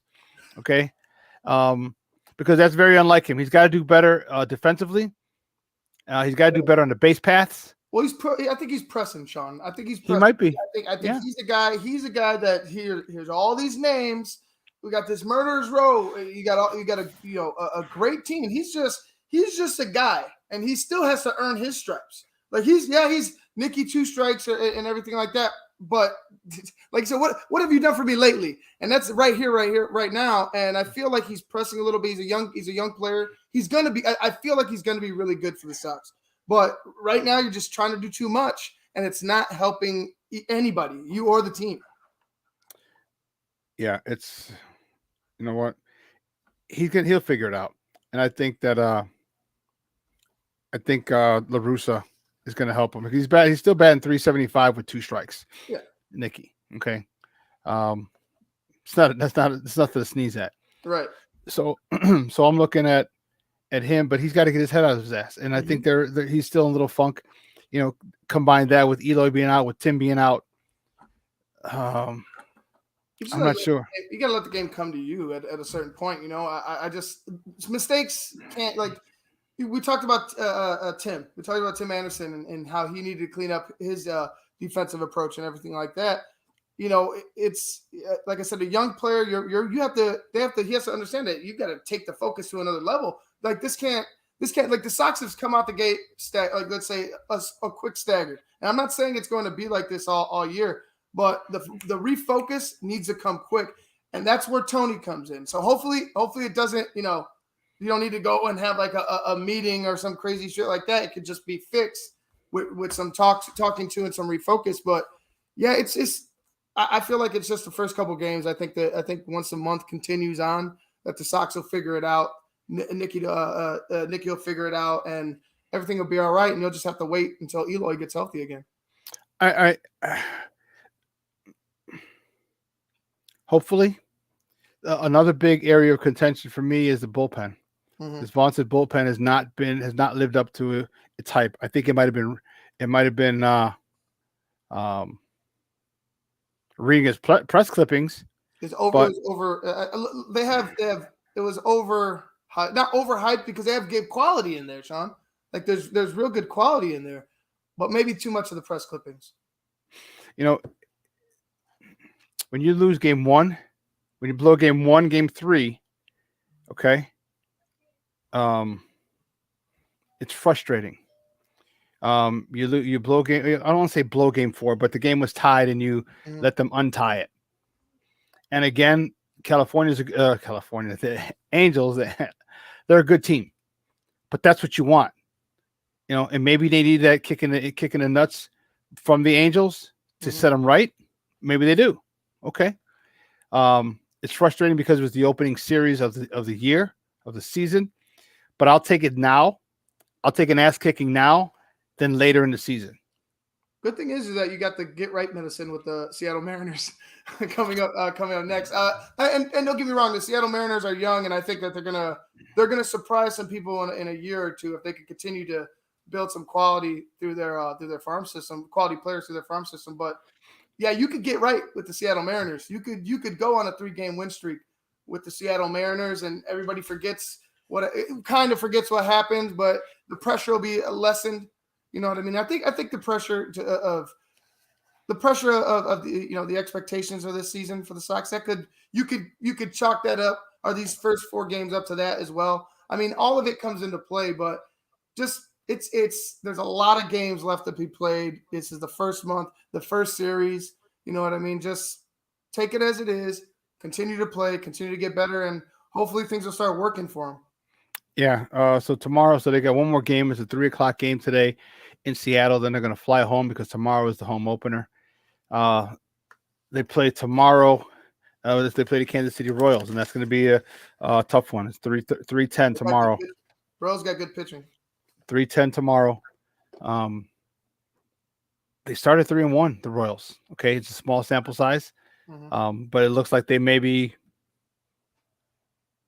bothersome. There you go. They may be bothersome this year. And that's going to be crazy because we talked about three teams really, because Detroit, they're somewhere. Detroit and Pittsburgh are in a category of their own. Maybe with Miami, but Miami's gotten a little better, actually, to be honest with you. Actually, no, Miami's pretty good. I think Miami's pretty good. But as far as the production from the Royals, yeah, I think a dark horse fourth team, unexpected fourth team, that'll just talk about just throwing a monkey wrench in the whole equation, bro. It's like it makes everything more difficult. So the focus, like I said, the focus of this team needs to be at a high level. And I hate to do it, but Eloy, you know what I mean? Where's your focus at? Like you have people that are putting their trust in you as your teammates to be out on that field. They're expecting you to be on that field consistently, and as well as other players on the team. It's just the focus. Refocus and make sure you keep that focus throughout, because I think if the Royals aren't a fluke and it's a fourth team race in the Central, I mean, look out. This could be you could finish anywhere from 1 to 4. You know what I mean? And it's a dual-edged sword. It's good because it'll get whoever comes out of that conference, out of that division. It'll get them some experience, or some.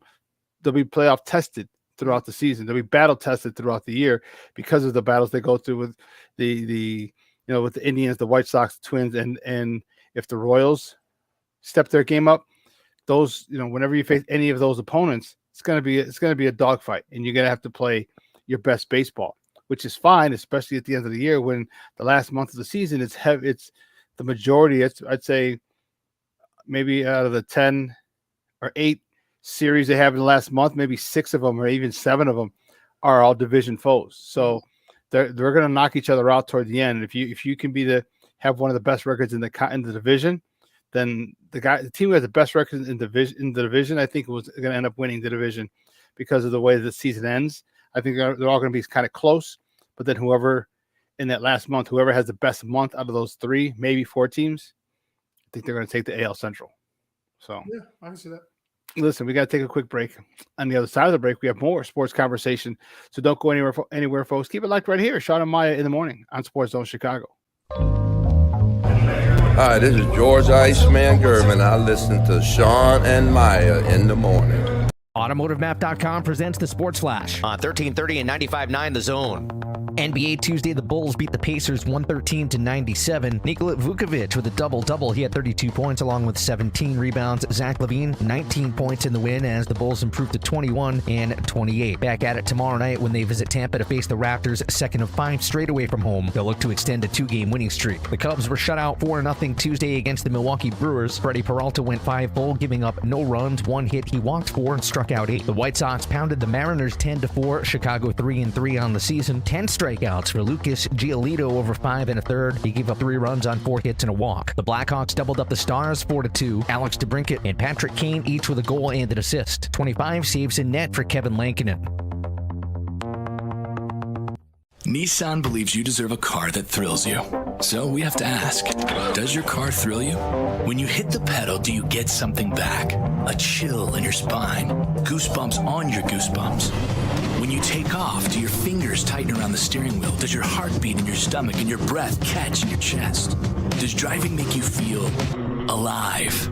Because it should. And if your car doesn't thrill you, ours will. This is the new Nissan.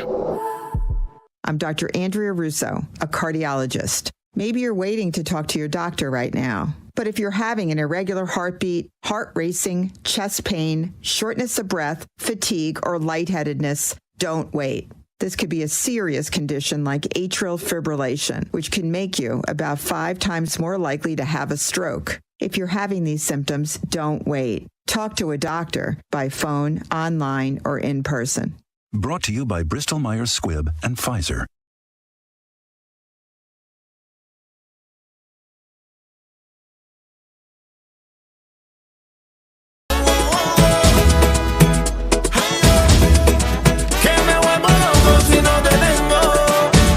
Mi desastre personal. Welcome back to Shawn and Maya in the morning on SportsZone Chicago. I'm like, shit. What do I play? Dude, you can play that all you want. I love that song. I love it. I love it. I love it. I think it's unfortunate he's going through his struggles right now, but that's just because I think they got him in the wrong spot. I think Tony knows that, and that's gonna change rather quickly. You think Tony will call him out? Like if these struggles continue, you think Tony will be like, hey, maybe you should have spent time, working on your game instead of, hanging out. I don't know if he'll call him out. I don't know if he'll call him out. I just think he'll move him. Because I just don't think he belongs in that 4 spot. I just think the 4 guy is not a guy that it's not his type of. He's a guy that you need to get on base. Okay. Now, if he can hit a homer for you, great. But he's a guy you use his speed for the cleanup spot. You don't use not usually a guy with speed. Get him on, get him over, get him in, cause him or allow him to cause the pitcher to be occupied with him being on base. Then your home run guy, then your power guys can go to work because they hang something that they shouldn't have hung, and now that ball goes a long way. He's on the base path. Use his speed. Use Tim Anderson's speed. Use Lou Bob's speed. Use the speed of these guys, and you can't have them in the power spot if you intend on using these guys for speed. So I think that's what they're going to do. They're going to do. They need to do is just move him now. Why bother? He's already struggling. He's doesn't have a lot of confidence. The one time he gets a little bloop hit, he thinks it could possibly break and help him get off the schneid. A guy makes a beautiful diving catch in left field. And so he's frustrated there as well. So just make the move. Put him in second. Put him in fifth. Somewhere. Hell, put him at leadoff. Put him at leadoff if need be, and put Lurie Garcia, who's there, and for Tim Anderson, put him down at the bottom. Put him at 7, 8, or 9. Turn the lineup over. But you got to get him going. The Sox aren't going to do anything without him. I mean, they're already down Eloy, and they're not going to do anything with him having 11 strikeouts in 6 games. It's not. It's not. Let's talk about the other side of town. Let's talk about that, huh? Can you handle that? All my Meet the Parents people should know what the hell I'm talking about. Cubs are in second place, a game behind the Cincinnati Reds. Are you kidding me? 4-1, Cincinnati Reds. Cubs are 3-2. Yesterday, they had a rough one yesterday over in the friendly confines. 1 hit. They got 1 hit by the Brewers. This is going to start that the possibility of people really getting hurt. Okay. People really, really getting hurt. Teams can't continue to hit the same opponent. You can't just continue to hit players, period. But when there's a consistency there of the Brewers hitting the Cubs, there has to be something done. There has to be something done by Major League Baseball. And I'm telling you, if I were Ross, I would make sure that retribution is had. I would make sure that that you're getting thrown at. Okay, my players are just as important as your players, and if you feel deliberate that it's okay for your guys to do that, guess what? My guys are going to do that too. So it's not right, okay, but it's fair. Mm-hmm.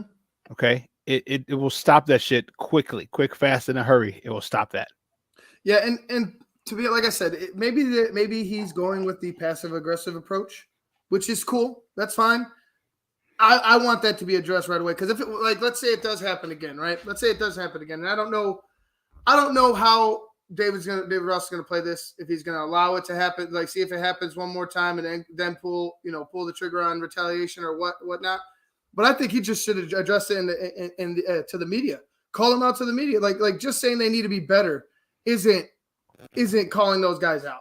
You know what I'm saying? It isn't making it any better on the field. It's going to get solved on the field. It's going to get solved on the diamond, and that's just how it works.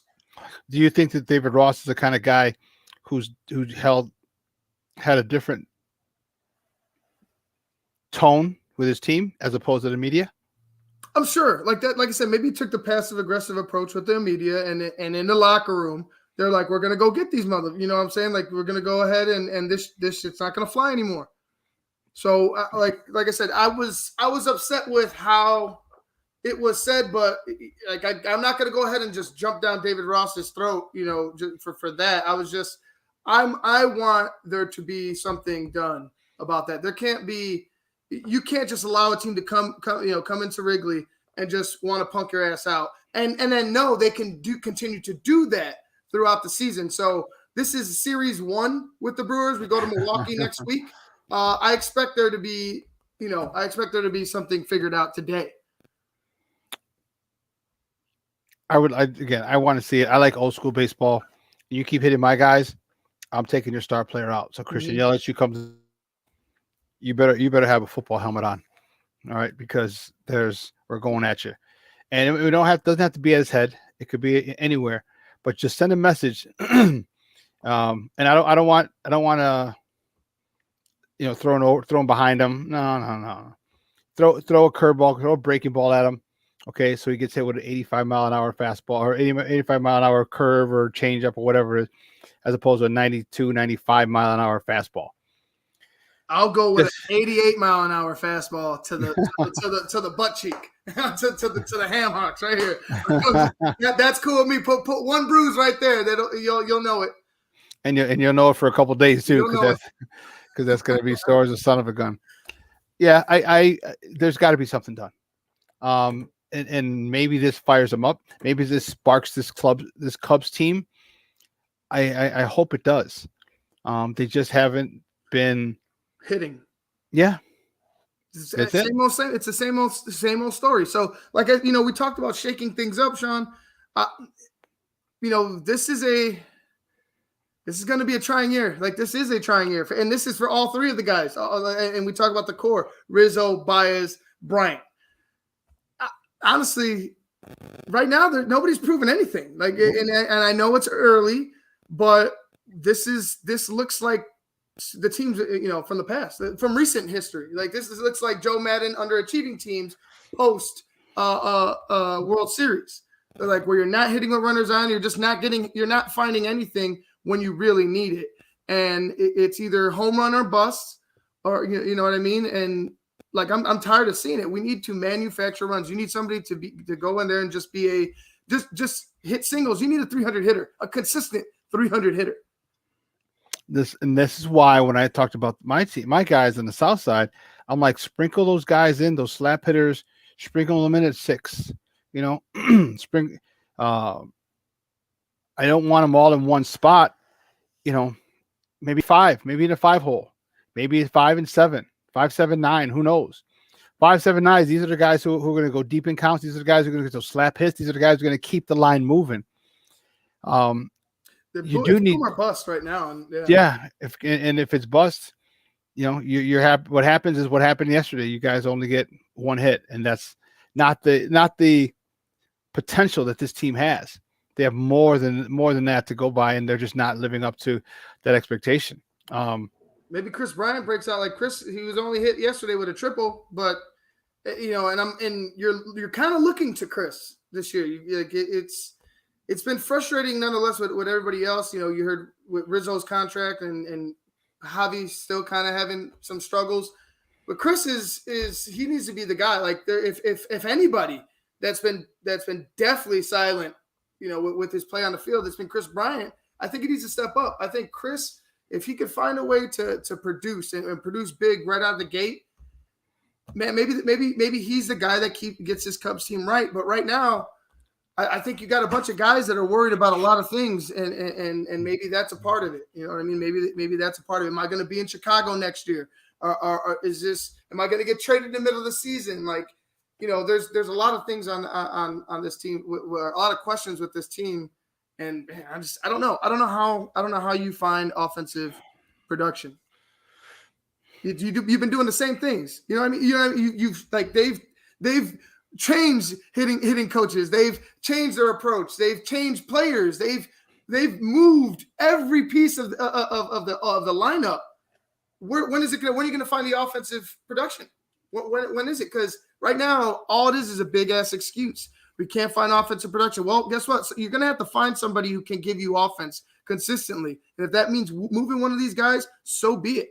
So be it. I'm waiting for Jack Peterson to go ham. He had a phenomenal spring, but as we see, that hasn't transferred over into the regular season. And everyone who talked about it was like, "Oh my God, Jack Peterson!" I'm like, yeah, it's great, but it doesn't mean anything. It's spring training.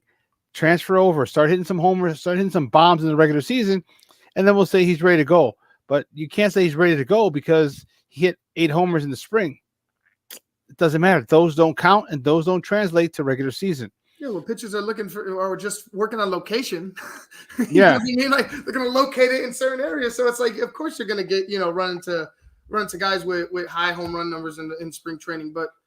Yeah, Jack's another guy, that they were talking up, and maybe but like I said, these are all like restoration projects. Like the Cubs are in restoration mode right now. Like they're just trying to salvage players so they can make a push and stay competitive, so they can save face because they've been spending too much money not to be competitive. And then, in a couple of years, they'll have hopefully the farm system, and maybe they go ahead and make a move to bring in some guys that will get this team over the hump. But I don't see this team truly contending. I honestly, I don't see this team really contending for another maybe 2-3 years. Like I said, 2023 sounds about right for the Cubs. Okay. Another bronze statue is going to go outside of Wrigley. This was talked about yesterday. Hall of Famer Fergie Jenkins is going to join Ernie Banks, Billy Williams, Ron Santo, and Harry Carey, immortalized outside of Wrigley Field. Fergie Jenkins, he had 162 and 132 record with 154 complete games. Let me just say that again. 154 complete games out of his almost 299 games with the Cubs. Over half of them were complete games. I know pitching's different. I know the era is different. But man, 154 games, 29 shutouts, a 3.20 ERA, and 401 games with the Cubs. Man, this true legend for the Cubs. I think it's a good thing that they're going to honor him with a statue. Yeah, that'd be awesome. I've been down there a few times since it's the season has started, and just going to bars, having a couple of drinks and watching the game. It's awesome that he's going to get a statue, and I think that they should put it I feel like they should put it somewhere around. They should put it somewhere around the marquee, because you got you'll have Ernie on this side. You have Billy down by Sheffield and Clark, and then you'll have Harry on the other side. I want to know, I'm cool with Fergie. I forgot, is there a statue of Ron anywhere? Ron Santo? Yeah, I figured. Yeah. Did I miss that? Yeah, it was there in 2011. So Harry Carey went up in 99, Ernie Banks in 08, Billy Williams in 2010. And the next year in 2011 was Ron Santos. Yeah, where's Ron? Is Ron on the same side as Billy? Maybe I just don't remember. Maybe I just haven't gone over there. But either way, it looks like it's on the corner of Waveland and Sheffield. Like the back entrance is what it looks like. Okay. From the picture that it has. Okay, and going down that street. Yeah, all right. The rooftops. Yeah, I probably have walked past it a billion times, but either way, I feel like what they're doing with honoring former players, that's awesome. Fergie is a perfect candidate for having a statue up there. I mean, like you said, look at that, look at those accomplishments. That shit can't be done nowadays. No, you know what I mean. And although the game has changed, the game is very, very much the same. What do you think about? So you had Ferguson, but what about Rhino? Yeah, I mean, I think Fergie over Rhino, obviously. I'm not saying replacing. I'm saying, well, what about Rhino being next? I mean, Ryan Sandberg was a staple. He was a staple of the, been in the tool hole for years. How many Gold Gloves did he have? Right. I mean, yeah. Well, how many Gold Gloves? How about this? Did you put up one of the Hawk?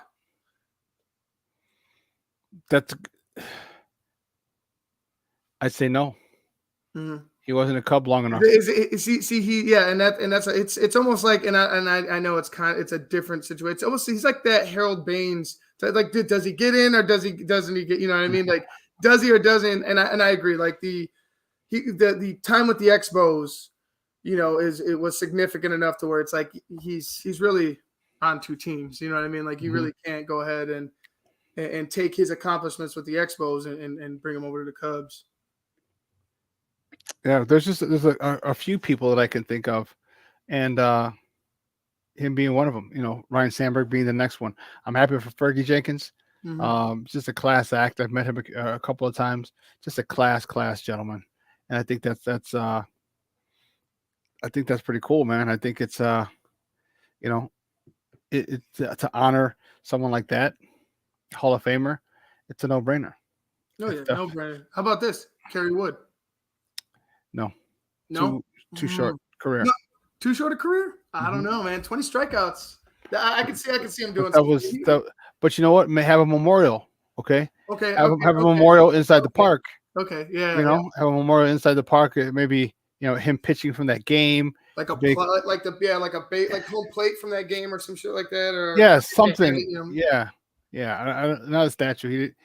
Had they been able to get through in 2003, then maybe it's a different story. But does Sammy get one eventually? I was gonna ask you that same question, but they're. I mean, he deserves one. Sammy deserves one of all people. Sammy deserves one, not just because of what he did for the Cubs, just what he did for baseball. Steroids or not, it put baseball back on top. Got people talking about it. Had people tuning in about it. Had people who had never seen anything related to sports in their life. Okay, talking about Sammy and Mark McGwire.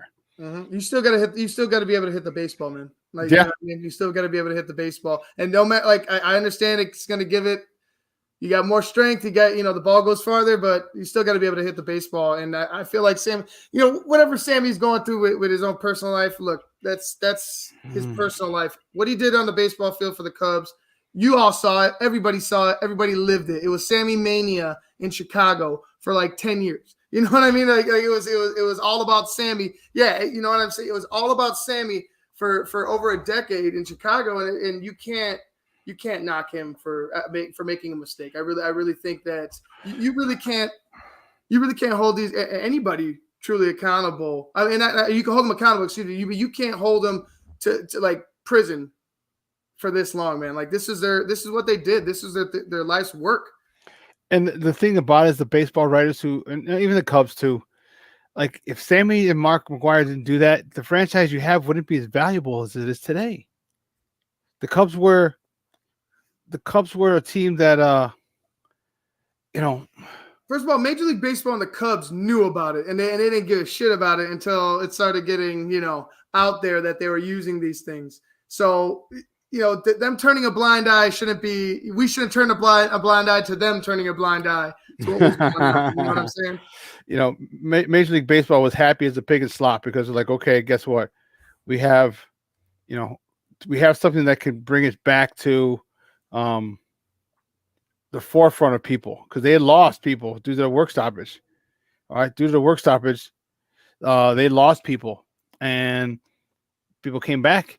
People, I mean, that was must see when we were interrupting programs here in Chicago, television programs on Channel 9. Nationwide. Nationwide. ESPN would cut to a Cubs or a Cardinals game when they were up to bat. I mean, it had the country and a lot of the world like baseball. A lot of the world on the edge of their seats every single time they came up. In the pursuit for 72. And I don't know if he deserves a. I don't know what the Ricketts want. Remember, the Ricketts said he's got some apologizing to do or whatever. And I'm like, that's what gets me, Shawn. Is you need to apologize. Like, I made a mistake. he's obviously serving his punishment for his mistake. He's been pretty much blackballed from baseball. No, the Cubs don't associate with him. The baseball doesn't really associate with him. Like nobody really associates with Sammy anymore. And a lot of these ex-players that were caught as well. But come on, man. Like you're trying to ride in on your high horse and make this man publicly like what? Smear himself? Like, defame himself? Like I don't want to see that. Like that's not something I need to see. We know what happened. Just let bygones be bygones and honor somebody who, like you said, Shawn, the Cubs aren't the Cubs without Sammy Sosa. No. Back then. The Cubs probably are even worse than what they were after Sammy. So it's like it's hard to it's a tough subject, but I think bygones need to be bygones, and you need to let Sammy back in, man. As long as he's not trying to, as long as he's not trying to be the center of it, like Sammy's not trying to make it all about Sammy again and the Cubs, I'll be okay with it. But trying to make him apologize publicly and like I said, pretty much defame himself. I'm not with it. I'm not either. And to me, I can't wait until that. Now that's a game I might buy a ticket for. The game that Sammy comes back, and they have to bring him back, because what if he dies? Okay, what if Sammy dies and Cub fans don't get a chance to say thank you? You know what I mean? What if that happens? We can talk about Pete Rose too. Like, there's a ton of people. Like, I feel like there's a ton of guys who gave their career to Major League. Like they played that sport and lived their lives to play that. So sport. Pete Rose is a little different. Pete Rose didn't save the game. Okay, Pete Rose didn't save the game. No, he didn't. He didn't hurt the game either. No, but Sammy saved the game. Sammy and Mark McGwire in '97 saved the game. Okay. They literally saved baseball. Yeah. And for some crazy old, owners like, well, he needs to apologize. That's bothersome to me. Yeah. Okay. Because you are the Ricketts, you're not the Cubs franchise. You own them. But this was a guy who was so vital to the success of that franchise for over a decade. And because of an issue that you have with him, you don't let him come back. Like I said, God forbid, man. What if something happens to Sammy? He's in the Dominican Republic. Hell, Big Papi got shot or stabbed. Yeah, right. What if something happens to Sammy and all of a sudden Sammy, you can't have that. You can't say goodbye. You can't have that connection. You can't make that amends, man. Like you can't. There's no going back. Like it needs to be talked to. Like they could talk to each other, Cubs and Sammy, and just find a peace. Just find a peace. Don't make each other like. You have to do this in order to gain this back. It's you're holding him prisoner pretty much. You're holding his accomplishments, his life accomplishments, pretty much prisoner because he can't come back to what he loves. Yeah, it's ridiculous. Yeah. So it's march him up there and make him apologize. What kind of shit is that? You know what I mean? Like, yeah, to me, it's a little deeper than that. But no, I don't think he, as you mentioned, what he did. He knows what he did. The world knows what he did. But I'll tell you what, it saved baseball. It saved baseball. Okay, people were walking away from it. And then you have this exciting home run race. It was 98, 97, 98. Come on, man. It's okay. Because now you're generating millions and millions of dollars because of that, right. But then you want to blackball them, right? Come on. Well, see, and I get you, Armando. Like you said, Sammy Sosa's hubris put him where he is. In my opinion, he thought he was bigger than the game. And yeah, Sammy, according to his teammates, was kind of a selfish ass dude at times. But like, what superstar isn't? You know what I mean? What superstar hasn't been a little selfish? Hasn't been a little had a little flair? Like point him out because I mean shit. We could talk. You could go back to Babe Ruth, and Babe Ruth did some crazy shit that people didn't like. So for me, I understand Sammy kind of put himself in a bad position with some people, but like I said, you have You have people who didn't accomplish what he did, pretty much taking his life away, pretty much saying, all right, this never existed. You never did any of this. You're a bad person unless we march you up here and you apologize in front of all these people. Like that's. And I'll tell you what, that sucks. Cup fans that would probably be, I wouldn't say that might be the most watched game.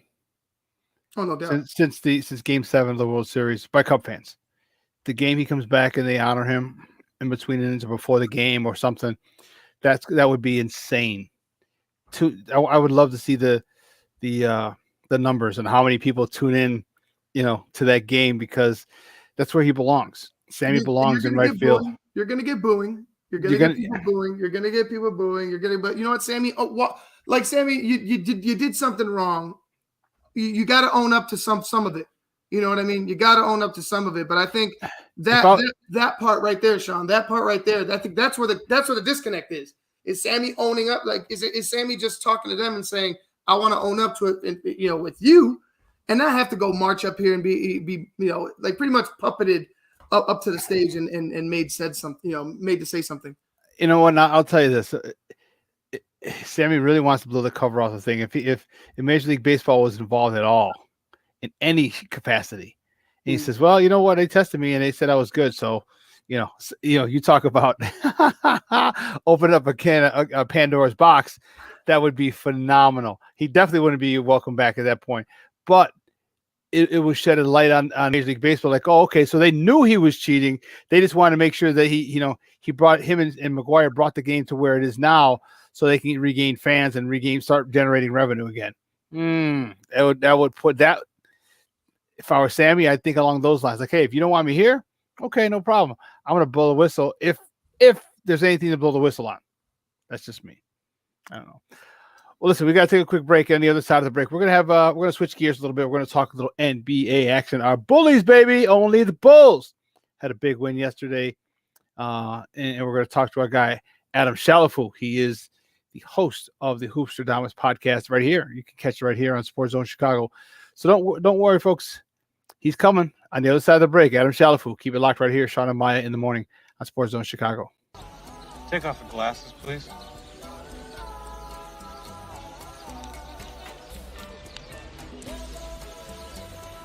You look familiar. You got a record? Yes, sir, he's got a record. He's got a great record. The Black Rooster, 13 KOs. Paco Aguilar, El Gallo Negro. He's got a great right uppercut. AutomotiveMap.com presents the Sports Flash on 1330 and 95.9 The Zone. NBA Tuesday, the Bulls beat the Pacers 113-97. Nikola Vukovic with a double-double. He had 32 points along with 17 rebounds. Zach LaVine, 19 points in the win as the Bulls improved to 21 and 28. Back at it tomorrow night when they visit Tampa to face the Raptors, second of 5 straight away from home. They'll look to extend a 2-game winning streak. The Cubs were shut out 4-0 Tuesday against the Milwaukee Brewers. Freddie Peralta went 5 full, giving up no runs, 1 hit. He walked 4 and struck out 8. The White Sox pounded the Mariners 10-4. Chicago 3-3 on the season. 10 strikeouts for Lucas Giolito over 5 1/3. He gave up 3 runs on 4 hits and a walk. The Blackhawks doubled up the Stars 4-2. Alex DeBrincat and Patrick Kane each with a goal and an assist. 25 saves in net for Kevin Lankinen. Nissan believes you deserve a car that thrills you. So we have to ask, does your car thrill you? When you hit the pedal, do you get something back? A chill in your spine, goosebumps on your goosebumps. When you take off, do your fingers tighten around the steering wheel? Does your heart beat in your stomach and your breath catch in your chest? Does driving make you feel alive? Because it should. And if your car doesn't thrill you, ours will. This is the new Nissan. I'm Dr. Andrea Russo, a cardiologist. Maybe you're waiting to talk to your doctor right now. But if you're having an irregular heartbeat, heart racing, chest pain, shortness of breath, fatigue, or lightheadedness, don't wait. This could be a serious condition like atrial fibrillation, which can make you about 5 times more likely to have a stroke. If you're having these symptoms, don't wait. Talk to a doctor by phone, online, or in person. Brought to you by Bristol Myers Squibb and Pfizer.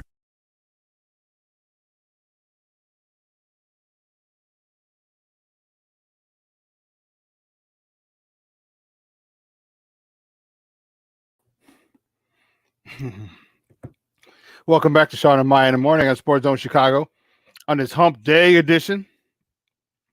Well, we're going to switch gears, folks. We're going to talk a little. We're going to talk a little basketball. Big win yesterday by our Bullies, and man, it was fun to watch. So we're going to bring in our guy. He comes on every Wednesday. He is the host of the Hoopster Dallas podcast. I got to figure out his new Twitter handle because it was fantastic, Mr. Fu. Now he decided to flip the script on me a little bit. Fulo Cyraptor. We're going to find out. Guys, let's welcome back to Shawn and Maya, Adam Shalafu. Adam, what's up, buddy? What the hell's up with your new Twitter handle, dude? I like to mix it up. It's Velociraptor, like Velociraptor, like from Jurassic Park. I've also done Kung Fu Hustle. Fantastic, Mr. Fu. Someone was talking about dinosaurs, and I pulled a quick little joke on him, but I'll probably switch back. Okay, but it's good. The Velociraptor. I like it, Adam. I laughed at it. Thank you. I didn't know. I couldn't understand and figure it out. So I'm like, "What the hell is this? What the hell, Bubby?" Velociraptor. Yeah, man. Getting okay. I don't know if they're Cretaceous or what period, Jurassic, Triassic. I don't know, but it was looking like some hunters last night. Was the Chicago Bulls? Let me talk about that, and I really wanted to say that they came out in a way that I had been wanting them to come out. They came out aggressive, and I understand they were out Sabonis. Okay, and that's not our issue. Okay, no one gives a shit about us when Zach's down or when Patrick Williams is down or when Kobe's out. No one cares. Gives a damn about us. Okay, this is a man's league, and next guy's got to step up. And if you're down, you're down. Okay, and the Bulls took advantage of it, and they did what they're supposed to do to a team that's shorthanded. Here you see Sabonis, boom, from the top of the key. This is one of the things why we love him here. Again, behind the arc, Sabonis. Vooch, bang. Okay, there he is with the left. This team came out aggressive yesterday. This team came out focused. Kobe White with the runner. I was so happy that they finally really played at a level and maintained that level, because Indiana tried to make a run because it's the NBA and everybody makes a run. But the Bulls were able to keep them at bay and go on and coast kind of for the most part to an easy victory yesterday. Yeah, we've kind of talked about how that Eastern Conference is really pretty packed in, pretty close together, and the Pacers on paper were supposed to be a much better team than they've been this year, and that is one of those you better beat them games. The Bulls, it took a little bit. There was some struggling. The Bulls looked good against Phoenix, but really it took a little bit of time for the chemistry to set in with Vucevic. And so it was really promising that they got the win and they rattled off a couple wins in a row. And without Sabonis especially, that's a team that the Bulls should, beat up on. And that's far and away the signature game for Vuce so far, to have his 32, 17, and 5 and 4 for 7 from downtown. And it's also interesting, he took 11 more shots than Zach LaVine. He was 14 of 29, and Zach was 6 of 18. And eventually we're going to, I think, see more of them settling in with each other's play style, and we'll have some games where they're both going for 30, and that's going to be really hard to stop. But they're just starting to put it together, and it was a super promising win. But like I said, one that they better beat the Pacers. The Pacers just they can't play in the fourth. They had a decent little fourth quarter last night, outscored the Bulls 23-16. But this is a team when every time I'm watching them on League Pass, it's like, geez, you're really keeping it close until there's 8 minutes left, and then you're pissing down your leg. And so it was a good win and very exciting. And when you look at the standings right now, that's huge to make a little bit of ground. They still got a long way to go, but if it all ended today, they would be playing the Knicks, which would be super exciting in a play-in situation. And I think the Bulls would beat the Knicks. And so they're right there. They're where they want to be. I think they're in a good spot to beat the Knicks. One of the thing that I'm excited about is now we're going the offense is inside out. To me, that's huge. Okay, where the guy is talented as Vooch, I mean, how many freaking baseline cuts is Patrick Williams gonna freaking have with this dude? You know what I mean? Yeah. I mean, it's just because he sees the floor very well. He's a phenomenal passer, and just move it out the ball. Okay, easy gimme baskets that, you know what, if this is happening to us, we'd be pissed off. Okay, we'd be really pissed the hell off. And it's nice to be on the other side of that fence. Okay, where an easy basket. Okay, you're like, what the hell were you doing? Where the hell was the defenses? We're screaming, and now we're it's really nice to be on this side of the fence to have such a talented player at that position, being able to make some phenomenal passes for some literally just easy dunks or layups. And I tell you what, I can't get over it because it's so long we've been on the other side of it, and I still can't grasp it because I see, if you're a basketball person, you see it coming. Right, you see it coming. You see the pick set up, and you see Vooch, and you're watching off screen. I mean, another part of the screen, and here comes Williams. Like, oh, here you go. He's gonna find him, and sure enough, so you see it coming. I can't even describe how excited I am when I see that at a consistent basis now. And I think it was the first time I came on this Bulls season. I talked about hoping that maybe they'd use Wendell Carter a certain kind of way. Yeah. And I talked about how much better you can be in the league these days when you have a facilitating big man and what that opens up. And now that they do have, he's not quite a Nikola Jokic, but you got your Bam Adebayo, you got your Jokic type fit where you're able to run in that way. It's fantastic, and especially it really in an interesting way. We've been having this conversation about a true point guard all season, right? And so you don't get a true point guard in Vucevic, obviously, but you get another really good playmaker. And so the Bulls have kind of found this identity where they have a team of playmakers now, whether that's Thad, Satoransky, Zach LaVine, or Vucevic. And I think when you look at some of those teams where no one's necessarily going to give you like 11 assists a game, but 3 or 4 guys are going to give you 5 or 6 a game, it just is really hard to stop. And I think, this goes into my personal basketball philosophy. Nah, this doesn't mean anything as far as like, there's a lot of ways to skin a cat, as I like to say, right? But I believe that the best kind of basketball is when the ball's moving and the defense doesn't know who that primary playmaker is going to be.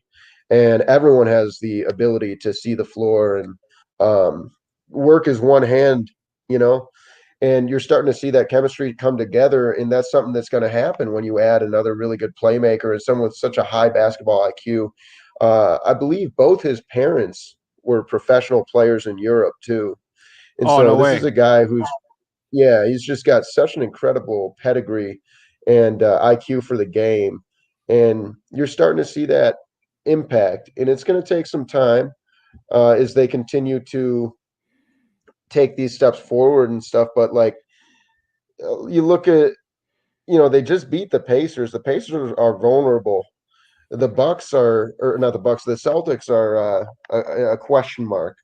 The Knicks are, they're solid, and the Bulls just got solid. The Knicks added Rose. They were getting an all-star season out of Julius Randle, they have had an all-star season out of him, but like, they're right there. They're right there in the mix now.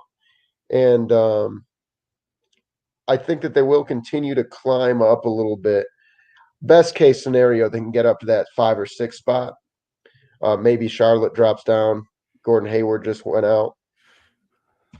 But it's beautiful to see, man. It's coming together. Guys, we're talking with Adam Shelafu, from the host of the Hoops for Dummies podcast. You can hear it right here on SportsZone Chicago. Talk a little Bulls basketball on Shawn and Maya in the morning. I said earlier, this team needs to go on a run. I think we're starting to see the gelling and the familiarity start to grow with this team. And Zach even said, if I have to facilitate, if it has to go through Vooch, he's happy with it because it saves him time, it saves his legs, it saves his energy. So later in the fourth quarter, he's a lot fresher. Later in the fourth quarter, or he's not beat up. He doesn't have the 4 fouls. He doesn't have, the stress on his body, the fatigue that he would when he's shooting 30, 40 shots a game because he's their only option. Okay, or he's their best option. You got another guy here who you can you can go to, and he loves it, dude. He loves going down there, banging down low. All right, coming up, stopping at the 3-point line. It takes so much off of Zach's plate that might be. I don't want to say embarrassing. It's taken a little bit of time for Zach to understand how important it is to play with another guy. Because when you say you want to play with someone else, okay, cool. Now you got them. Now you got to figure each other out. That's the thing. You got to figure each other out. And now they're starting to figure each other out. And if Zach can become more efficient, and Zach's been pretty efficient this year, but if Zach can become more efficient, his score comes down, but he gives a couple more assists or he has some key plays because he's fresher than you at the end of the game. My goodness, this team is in for a very pleasant surprise in the playoffs. Because the one thing you don't want Zach, if you're an opposing team, you don't want Zach with a lot more energy in the fourth quarter because you've seen what he did on that dunk yesterday. He just laid it on my man's head, and you have a much more springier, if you follow me, a springier Zach LaVine in the fourth quarter. It could be a very dangerous thing for opponents. Yeah, absolutely. I mean, it's got to be great to kind of take some pressure off him, and you don't want to be the best player on a bad team. That doesn't do anything for you. And that was really what Zach's been most of his career. And so, I mean, I don't know who the best player on that team is right now. Is it Zach or Voos? They're both like, not quite superstars, but certainly all-stars. But when you talk about winning basketball, it can't be the Zach LaVine show. And so he's got to be ecstatic. And it's interesting to see kind of what they're doing with the leash is getting shorter with some of these players. Markkanen's on the bench now. I don't know what they're going to do with Kobe White, but he's not is pivotal. Is he got 31 minutes last night, and so I guess he's in that like 6-man role that we've talked about. But it's interesting, like who's that next guy going to be? Because they are. I think it's becoming clear there, and maybe it's going to be Patrick Williams straight up. But it looks like they're starting to figure out like who the guys are, who their dogs are for the long haul. And it's just a brilliant pairing, such complementary skill sets. And as they continue to build that chemistry, it's only going to get better. And Zach is kind of looked tired at times in the fourth quarter. And he can't do it all himself. But like you said, if you can just keep him fresh, then it's going to be really tough to stop the Bulls. Speaking of dogs, Brown is a guy who had a phenomenal game yesterday. This defense, we talked about him after the trade, him, Tice, some of these guys that were brought over to be, I don't want to say enforcers, but to be more physical, to give a lot more physical presence for this team. Talk to me about him yesterday, and how that is starting to come to fruition now. I mean, just such a steal, right? The guy is only 21 years old, 15th overall pick for Washington just in 2018. And so it was kind of like surprising to see that they let him go, frankly, And so it might be a real diamond in the rough. And that's a area where the Bulls were really lacking. Their defense was a joke. They're as good as their offense was. The defense was that bad. And so all of a sudden, they're not a great defensive team, but you have some like actual defenders in there now. Aminu, I don't think is going to be much of a rotation guy, but like whether it be Troy Brown or Pat Williams, Thad Young, or Satoransky, like all of a sudden it's not bad. And so I love what Troy brings. And I think that he is really going to keep getting better.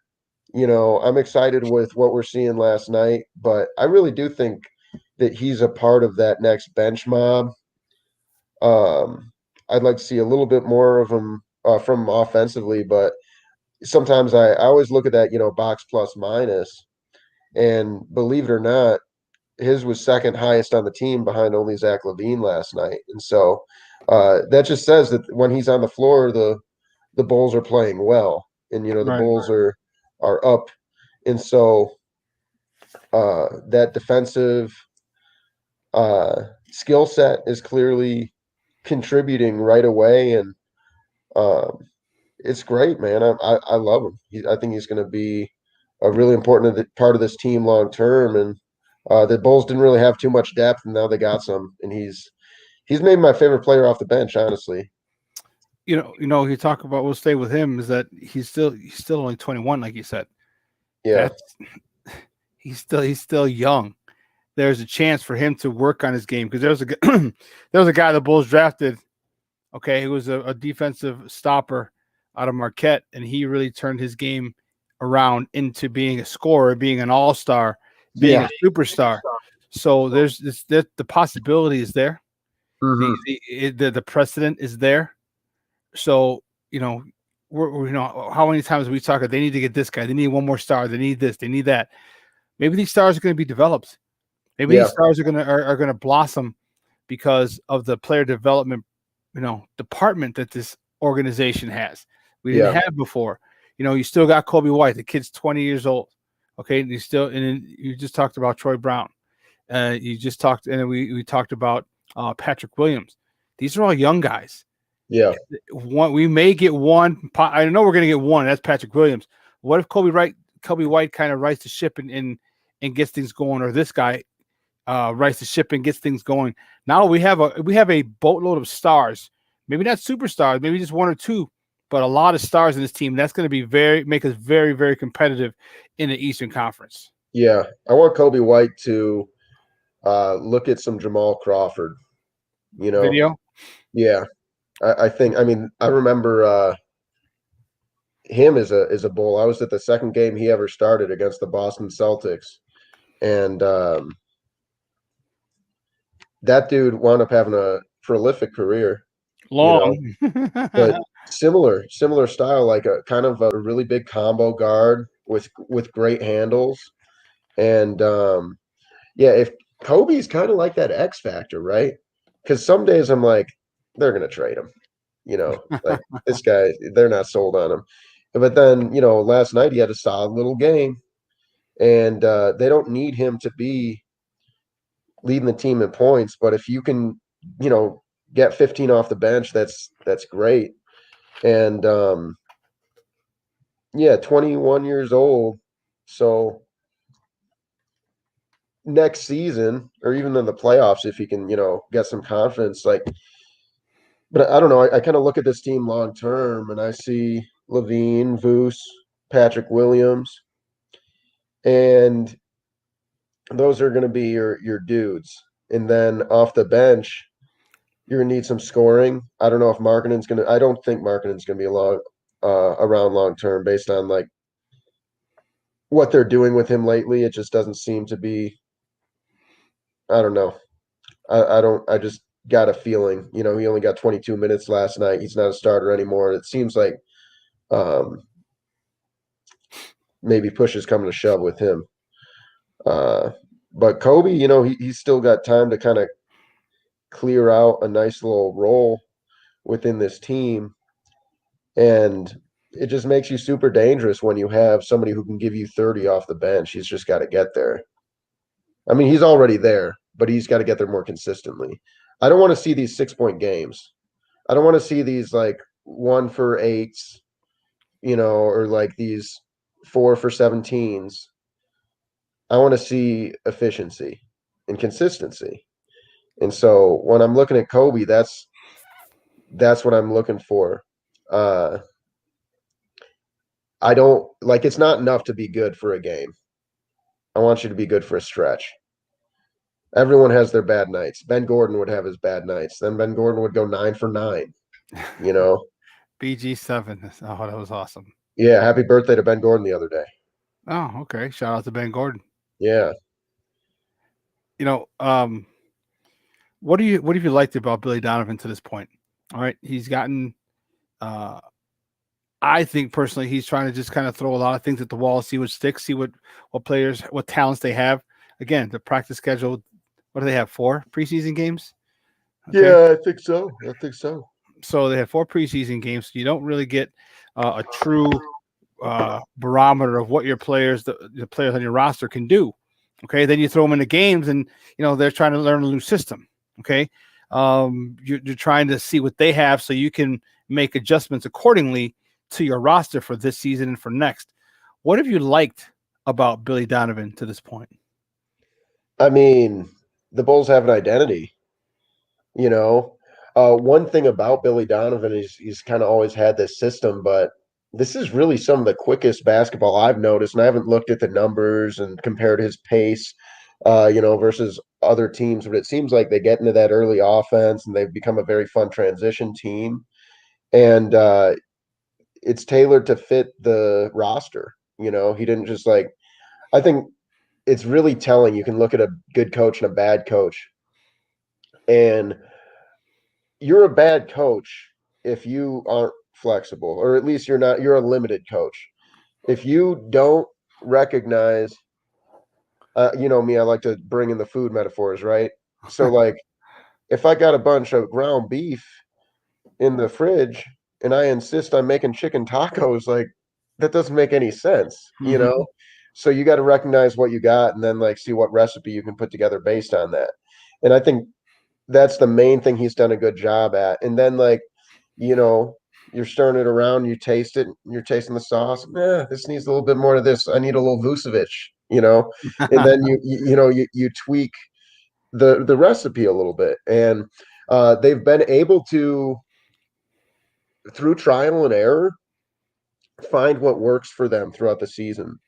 And Thaddeus Young has been such a key component to that. And they've really, he's really turned into one of my favorite Bulls in recent history. But the way they found a way to utilize him as another playmaker, and the way that they were able to cut their losses with Wendell, who's doing well in Orlando, good for him, in the way that they were able to cut their losses with Kobe. And it's not like they're cutting their losses, but hey, this isn't working. We need Satoransky starting.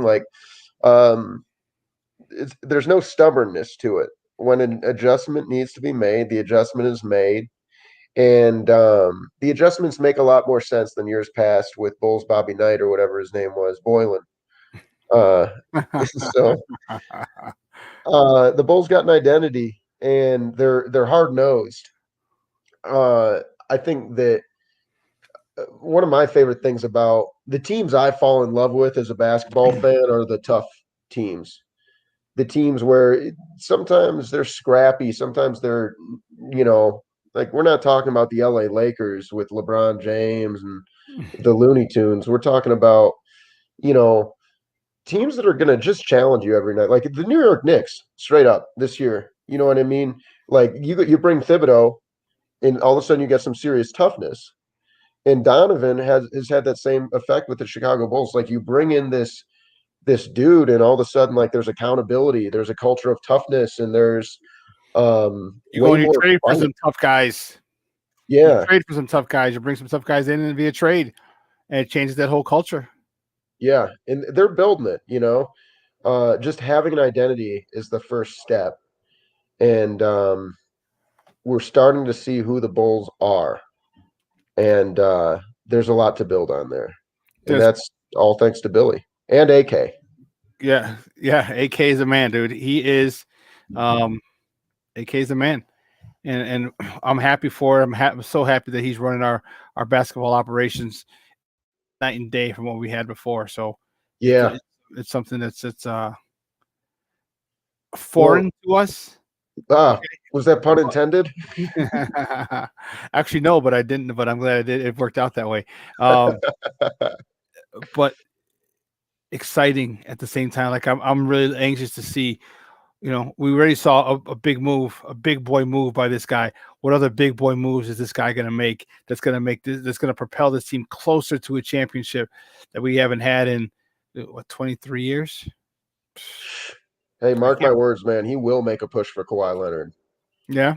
Yeah, I really do think so. And if Kawhi Leonard's on the Bulls next year, they're in the Eastern Conference Finals. Straight up.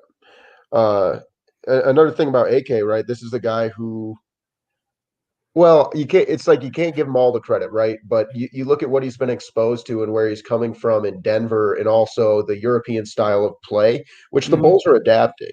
Yeah. This more European style of play where it's multiple playmakers, and we talked about it, we didn't give a name to it, but that's what it is, right? And you look at what the Nuggets have done with Nikola Jokic, and I don't think it's any coincidence that Karnisovas wanted to bring in an elite playmaking big man. And so it really opens up everything. And the ball's in the Bulls' court right now. What they need to do is focus on getting better every single day. And, you got to beat the teams you're better than. And then what I want to see next is I want to see them start reaching. I want to see them beat a team they shouldn't beat. Let's take a look at this schedule coming up here. Happy early birthday, my older sister, my oldest friend, turns 30 tomorrow. So happy birthday to Grace. Grace! Yeah, Grace is great. Yeah, she'll be. She's not a big Bulls fan. Who am I kidding? But the Toronto Raptors will be hosting the Chicago Bulls. I guess we should call them the Florida Raptors or something. Maybe the Fulasa Raptors. But Bulls got to. I want to see the Bulls beat the Raptors. I want to see the Bulls beat the Hawks. I want to see the Bulls beat the Grizzlies and the Timberwolves. And I want to see the Bulls beat the crap out of the Magic. I want to see the Bulls beat the Celtics April 19th. I want to see them start to beat teams that where they're the underdog. Start to prove it. Like, all right, you beat the crap out of the Pacers without baby Arvidas, but now go beat the crap out of the Celtics. Go make a statement win. Go show the league like, hey, Chicago basketball's back, and you better take note or you're going to take L's. Hey, Adam, great stuff, buddy. I appreciate it. Do me a favor. Let everyone know where they can find you and your work online. Absolutely. Hoopstradamus PC is the handle for the Hoopstradamus podcast. And the Fulasa Raptor, FOUXLOCIRAPTOR. I'm going to change it. Keep him up, Adam. I like it. I might go back to Kung Fu Hustle next. I don't know. That I can get behind. Okay. I can get behind. And then one more thing I do want to say, and we'd love to have you on for this one, man, is what we started doing is a daily show called The Daily Dollar. And we just go through the gambling lines of NBA games that night. And so we're still working out the kinks. We're not able to do it every single day as we kind of adjust to the new schedule, but we've gotten it up almost every day. And we don't know the future, but we get some good picks in there. We get some bad picks in there. You know how it is. But check out the Daily Dollar. That's on Hoopstradamus on YouTube. And we're sending free ducks to all our new followers on YouTube. So if you want a duck, we can send you a duck in the mail. Sounds good, buddy. Great stuff. All right. Take it easy. All right, buddy. We'll be in touch soon.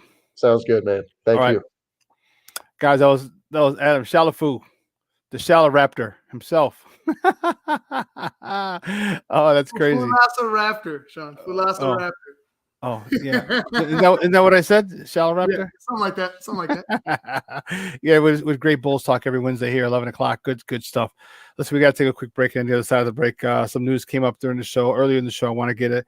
I want to talk about it. Deshaun Watson situation. So don't go anywhere, folks. We're going to find more about the news. It just kind of came out about an hour ago, a little less than an hour ago. So don't go anywhere, folks. More sports conversation. Keep it locked right here. Shawn and Maya in the morning on SportsZone Chicago.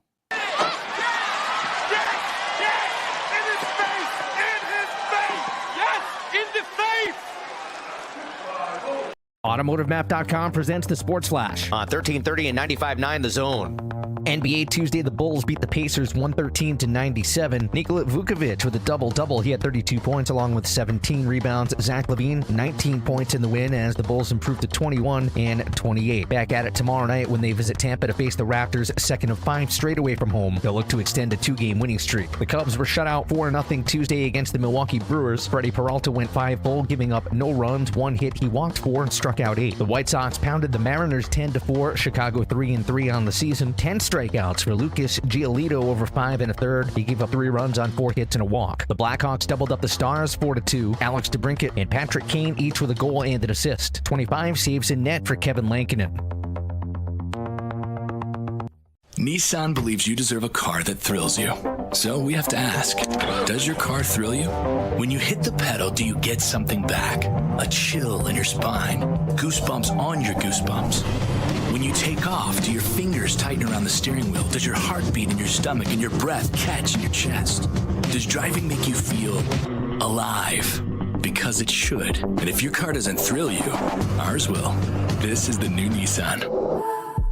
I'm Dr. Andrea Russo, a cardiologist. Maybe you're waiting to talk to your doctor right now. But if you're having an irregular heartbeat, heart racing, chest pain, shortness of breath, fatigue, or lightheadedness, don't wait. This could be a serious condition like atrial fibrillation, which can make you about 5 times more likely to have a stroke. If you're having these symptoms, don't wait. Talk to a doctor by phone, online, or in person. Brought to you by Bristol Myers Squibb and Pfizer.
Welcome back to Shawn and Maya in the morning on SportsZone Chicago on this Hump Day edition.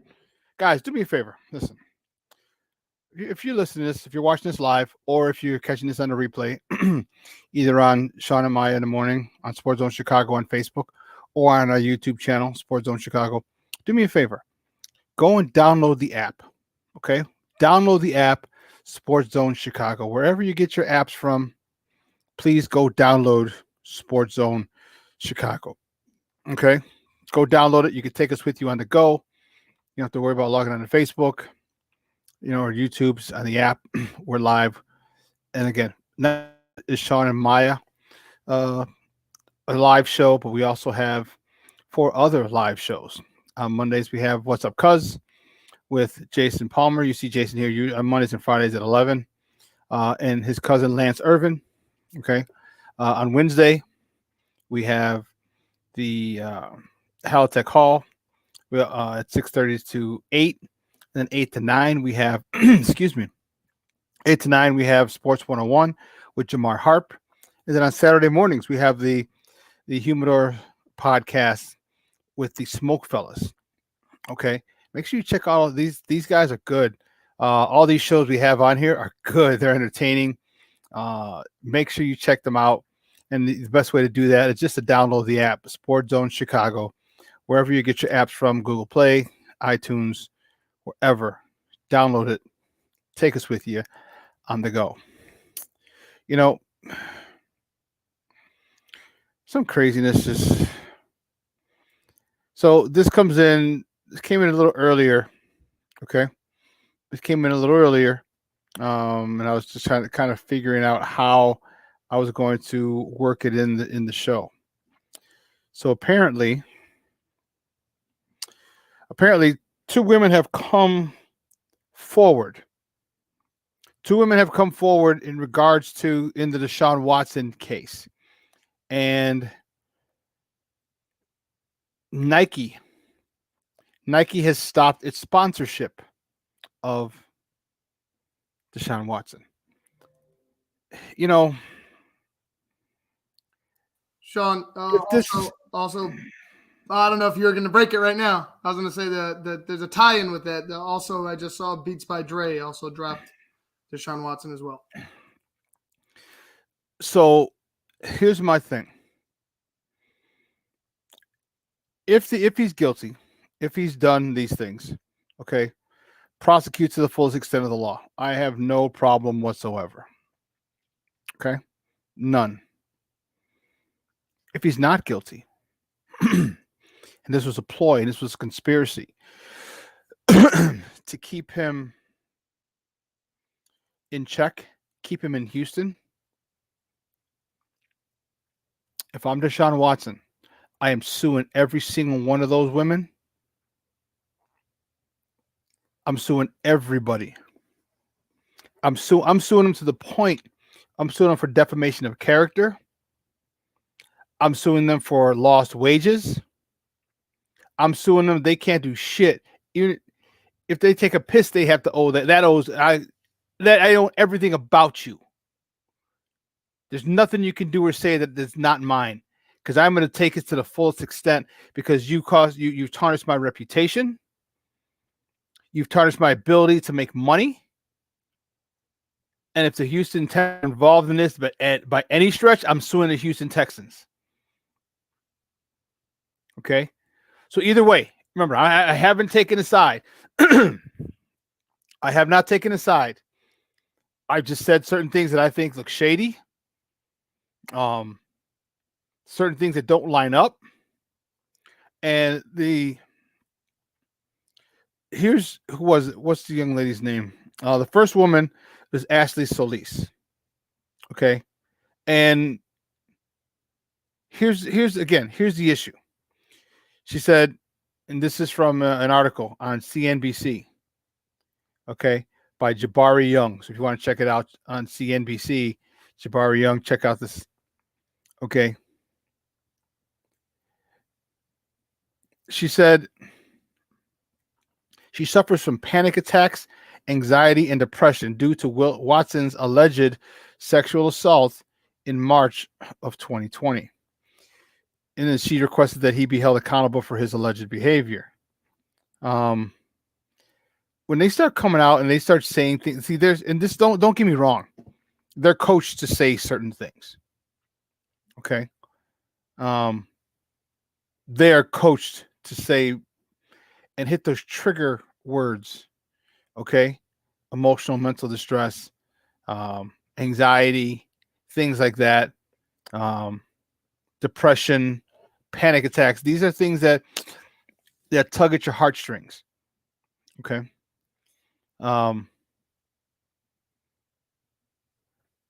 This is all after Watson and his lawyer, who's named Rusty Hardin, denied the allegations, saying the claims result from a failed blackmail attempt. It was rumored that that Tony Busby, the lawyer who's filed all 22 lawsuits, went to Watson prior and said, "Hey, give us X amount of dollars, we'll make this go away." He said, "F you." Now this is all coming out. If you're not guilty, okay, because trust me, I'm not sticking up for Deshaun Watson. I'm not jumping to the side of the women. Okay, I'm not. If you're Deshaun Watson and these things are proven false,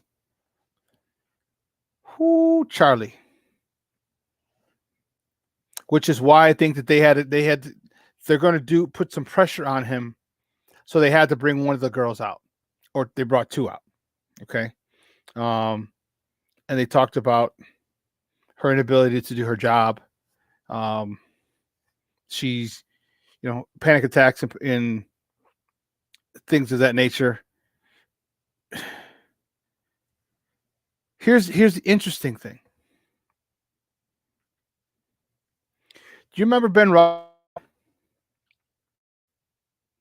Okay. Do you remember Michael Vick? Okay, Michael Vick had a dogfighting incident. Okay, these are both guys who were sponsored by Nike. Okay. Roethlisberger was twice accused of sexual misconduct in 2009 and 2010. He was never charged in either case and settled with the victim who accused him of rape.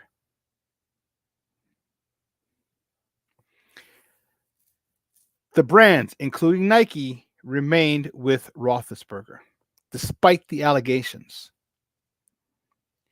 Roethlisberger was suspended 4 games by the NFL for violating of their personal conduct policy. And this is something that Deshaun Watson could face. Now, if this turns out to be false, and I believe he won't serve any of that. And again, I'm suing your ass for everything you got. But it's interesting though with Nike, and if you know anything about me, I'm a Nike whore. That's the only shoes I wear, athletic shoes I wear. It's interesting that with Ben Roethlisberger, twice in 2009 and 2010, being accused of sexual misconduct, they stayed with him. They stayed with him.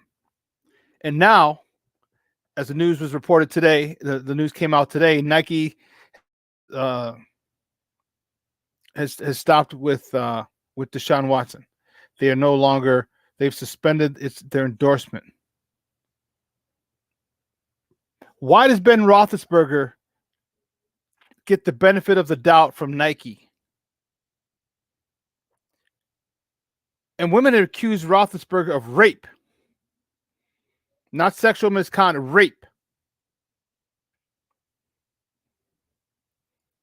But they're dropping Deshaun Watson off of allegations.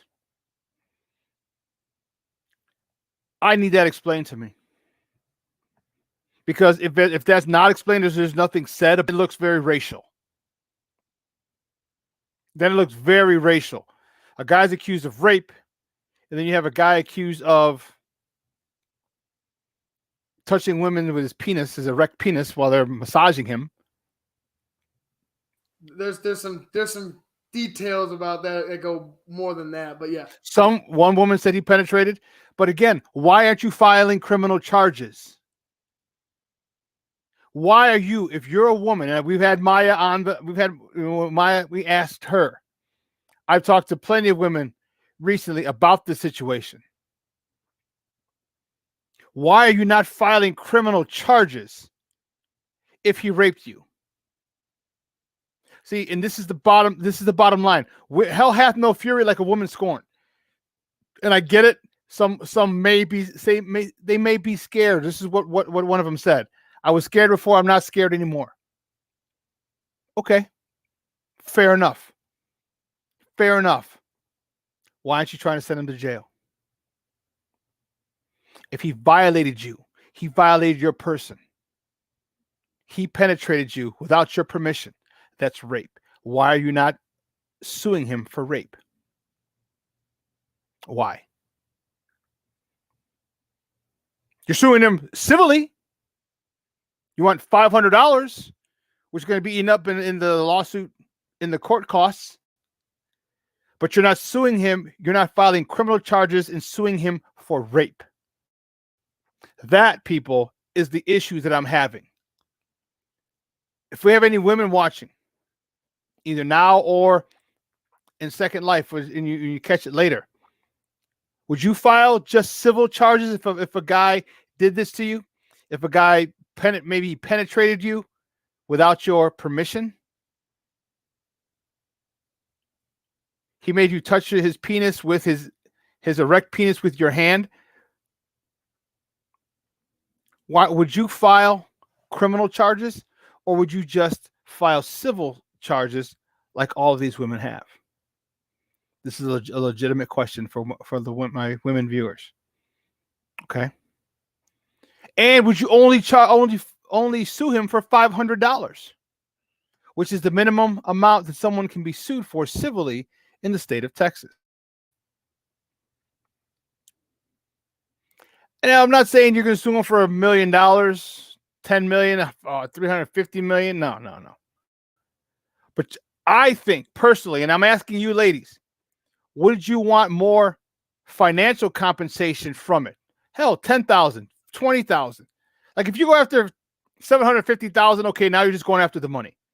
But if you're going, imagine if all these women said, we're going after 10, 20 grand each, 30 grand each for my pain and discomfort. It's not about the money. It's only 10 grand. And to him, it's nothing. But we're still going to hit you in the pocketbooks.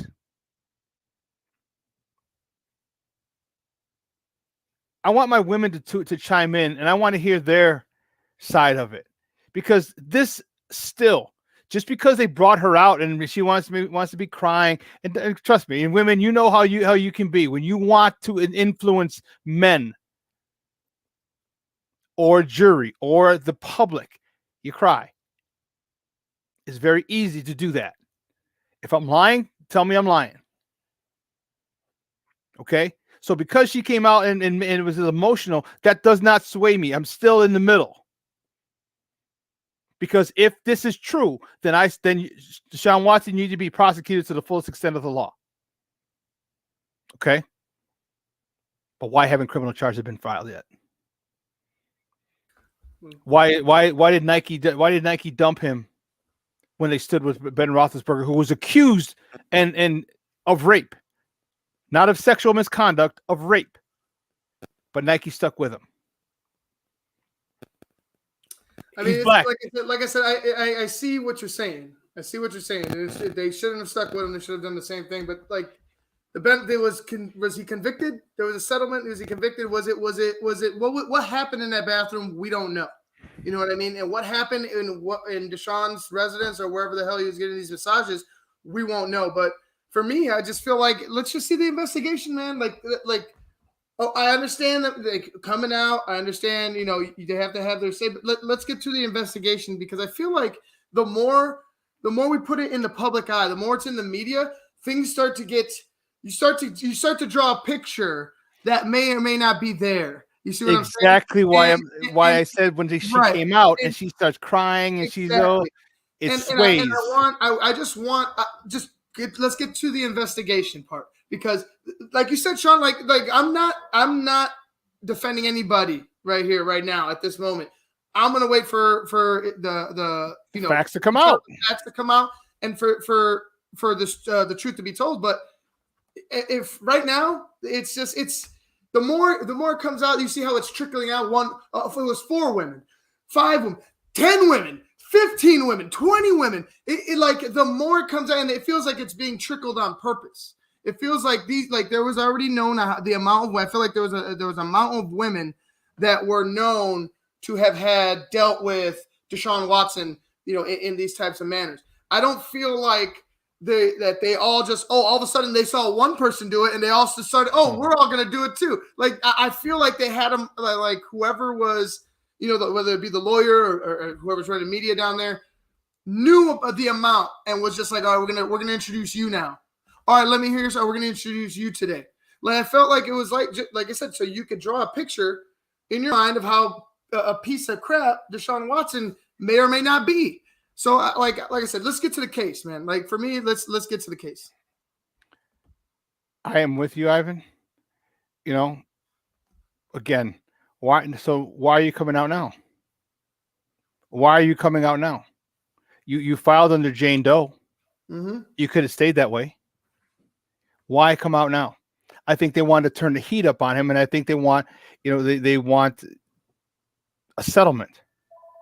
Okay, they want a settlement because a settlement will pretty much will say Deshaun's guilty. No, it won't. What a settlement will do is like, okay, I'm tired of dealing with this, and instead of continuing going through all this and the legal fees and dragging my name further through the mud, I'm just done with it. But it goes back to that image drawn up in people's minds now about Deshaun Watson. Oh, he settled. Oh, why did he? If he's not guilty, just like you said, if he raped you, Why are you not filing criminal charges? If you're innocent, why the fuck are you settling? Why are you settling if you're innocent? If I was innocent, like you said, Shawn, everybody and a mama will get it. Everybody and a mama will get sued. I don't give a shit. So it's like that, man.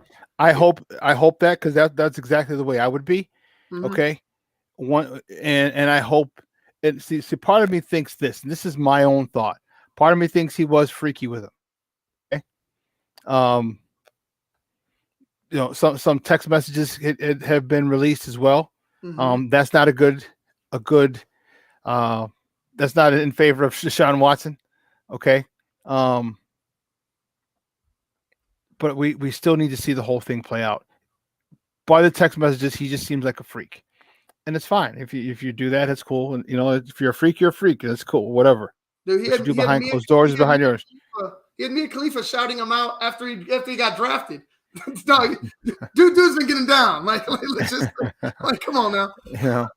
So it's just as if he went if he crossed the line, which I'm sure put it this way, I believe he towed the line. Mm-hmm. I believe he towed the line. I crossed it. Maybe not. And then now we have to talk about consent. Yeah. Okay. Now we have to talk about consent. Okay. Maybe what if they wanted it? What if this is a chance? I know who he is. I know this. To me, there's still so many things in play. But the biggest thing for me, the number one thing, why are you not filing criminal charges? If he raped you, if he did not even sexual assault, why are you not filing criminal charges? Why? That's the issue that I have. If this case was different and all of these women filed criminal charges against him, I'm like, dude, you're fucked. Yeah. Okay. Yeah. I'd have a much different perspective. 21 criminal charges as opposed to 21 civil suits. It's a lot different. Mm-hmm. So that's why, because they're a lot more severe. You know what? I'll see if I can get a lawyer on here. You know what? I'll reach out to a couple of my lawyer friends and see what the difference. The sentencing would be. Civil cases are probably just going to get, not probably, civil cases you're just going to get money. But a criminal case, if you file, this is why the way I think.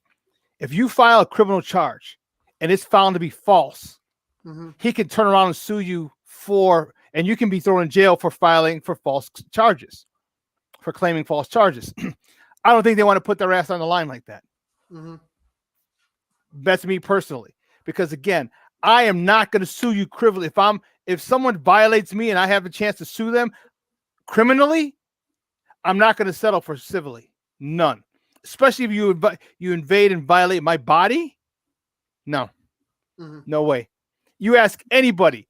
Go ask your sister. Who you're watching this. You have a sister? If you're a woman, okay? How do you feel? Or if you're a guy and you think he's guilty, go ask your sister. Would she sue him civilly? Or would she get that Mother Hubbard in jail? Or she sue him to throw his ass in jail? There's a big difference. When you violate my person, all bets are off and the gloves come off. Yeah. Yeah. I mean, it's like I'm gonna reiterate.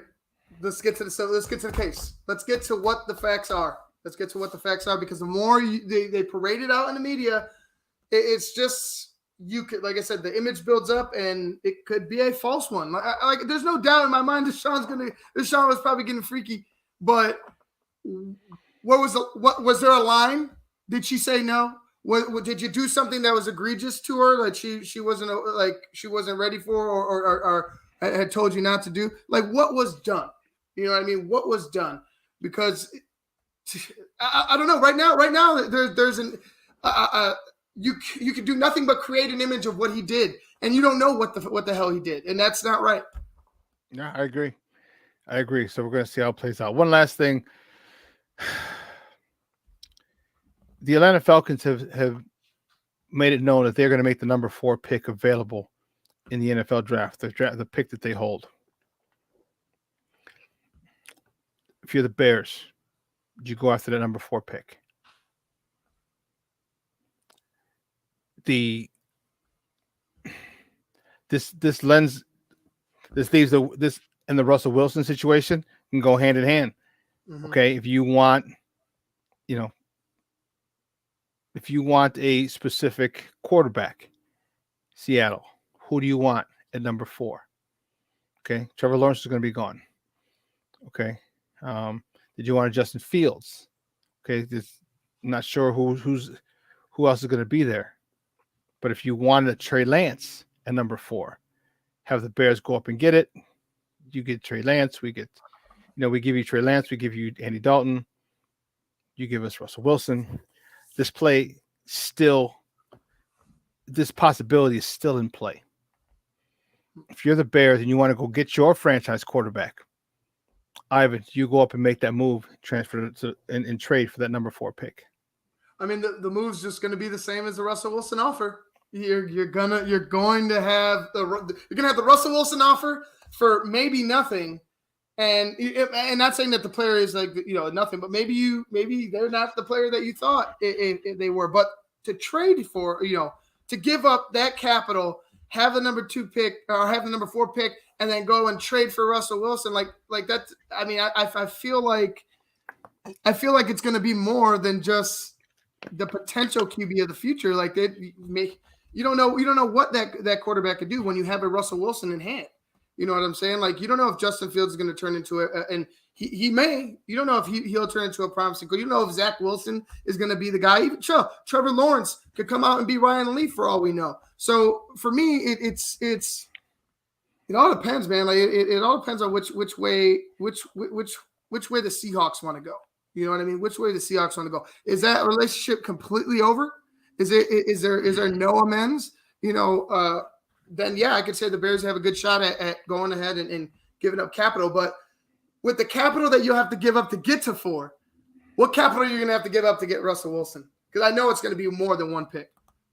Yeah, you're going to have a lot of capital. And I think the thing is, if you talk with Seattle, you can say, look, if we move up to that spot, we trade you Andy Dalton and the quarterback that you want. Mm-hmm. Not only are you getting your quarterback of the future, but you're getting a bridge to that quarterback. That's got to be worth 2 first-round picks. That's got to be worth 3 first. So you trade 2 players for 1. You got the veteran who's going to sit there for a year, and then you have the guy, the young buck who's going to take over the reins after a year. Plus a 3 or a 4. Plus a 3 or 4. Maybe 2, but staggered to years. Right. Maybe 2. The 2 quarterback, the pick, Andy Dalton and 2 other picks, but it might be it could be a 2 and a 4, or what I mean, it could be somewhere like that. But I feel like you're going to give up the same. You're going to give up capital on top of capital to get 1 guy. Yeah, like, I don't see that. I don't see how that's a smart play. Okay. We're going to see how it plays out at the end of the month. Well, listen, guys, 3 hours has come and gone. Unbelievable. I want to thank my guest, Adam Shalafu, the Shalafu Raptor or the Fu Man Raptor? Fulasa Raptor. Change your handle back. Cause... Shawn, it was easier for Shawn with Fantastic Mr. Fu. Much easier. I want to thank him. I want to thank Joseph Phillips again for coming on from 9 to 10 for the top of the morning segment. And I want to thank my guy right here, Ivan Vargas, for making sure everything ran smoothly as it always does. We're going to take about a 45-hour break. On the other side of the break, it's going to be Friday, baby. It'll be Friday. It's going to be a beautiful day today. Another day in the 70s here in the Chi. It's going to get colder and rainier. Things starting later tonight, but then definitely tomorrow. So enjoy the weather here in Chicago. Get out and do some stuff. Get out and walk. Get out and run. Get out and bike. Actually, I went biking yesterday, as a matter of fact, after my workout. That's why I'm so exhausted today. I'm like, holy cow. Then I went CrossFit workout this morning. And, I biked. I don't know how. I forget. I think I can do that on my phone. I could just put that I'm biking, and so it'll calculate the miles, because I did a lot. I shouldn't say a lot. I didn't say 4 miles, 3 miles, 4 miles, but it was hilly terrain, like going up. Even if it's a slight incline and you're riding a bike, dude. I mean, and I got a gear so I can shift, so I make it a lot easier, but that's still freaking tiring. Still tiring as hell. So I don't know if I'll go bike riding today. I might. We'll see. I might just. Oh no, I can't. I got something today from 5 to 7. So no bike riding today. But anyway, to take a 45-hour break. We'll see you on Friday. I am looking forward to Friday. Looking forward to the weekend. Thursday is the home opener for the White Sox. And in case we didn't mention, the Baylor Bears, the men's Baylor Bears beat the Gonzaga Zags of Gonzaga for the national championships. I know that came on Monday, and we weren't on again until today. So, all right. So for everyone I mentioned, Elliot Baez, our executive producer, Clarence Council, our social media guy, my co-host, and Ascension Maya Kai. Thank you very much. So for my guy, Ivan Vargas. See y'all Friday. Guys, I'm your boy, the Superback Shawn Sierra. I got two things for you. First, download the app. Wherever you get your apps from, go download it. And the second thing is, folks, we out.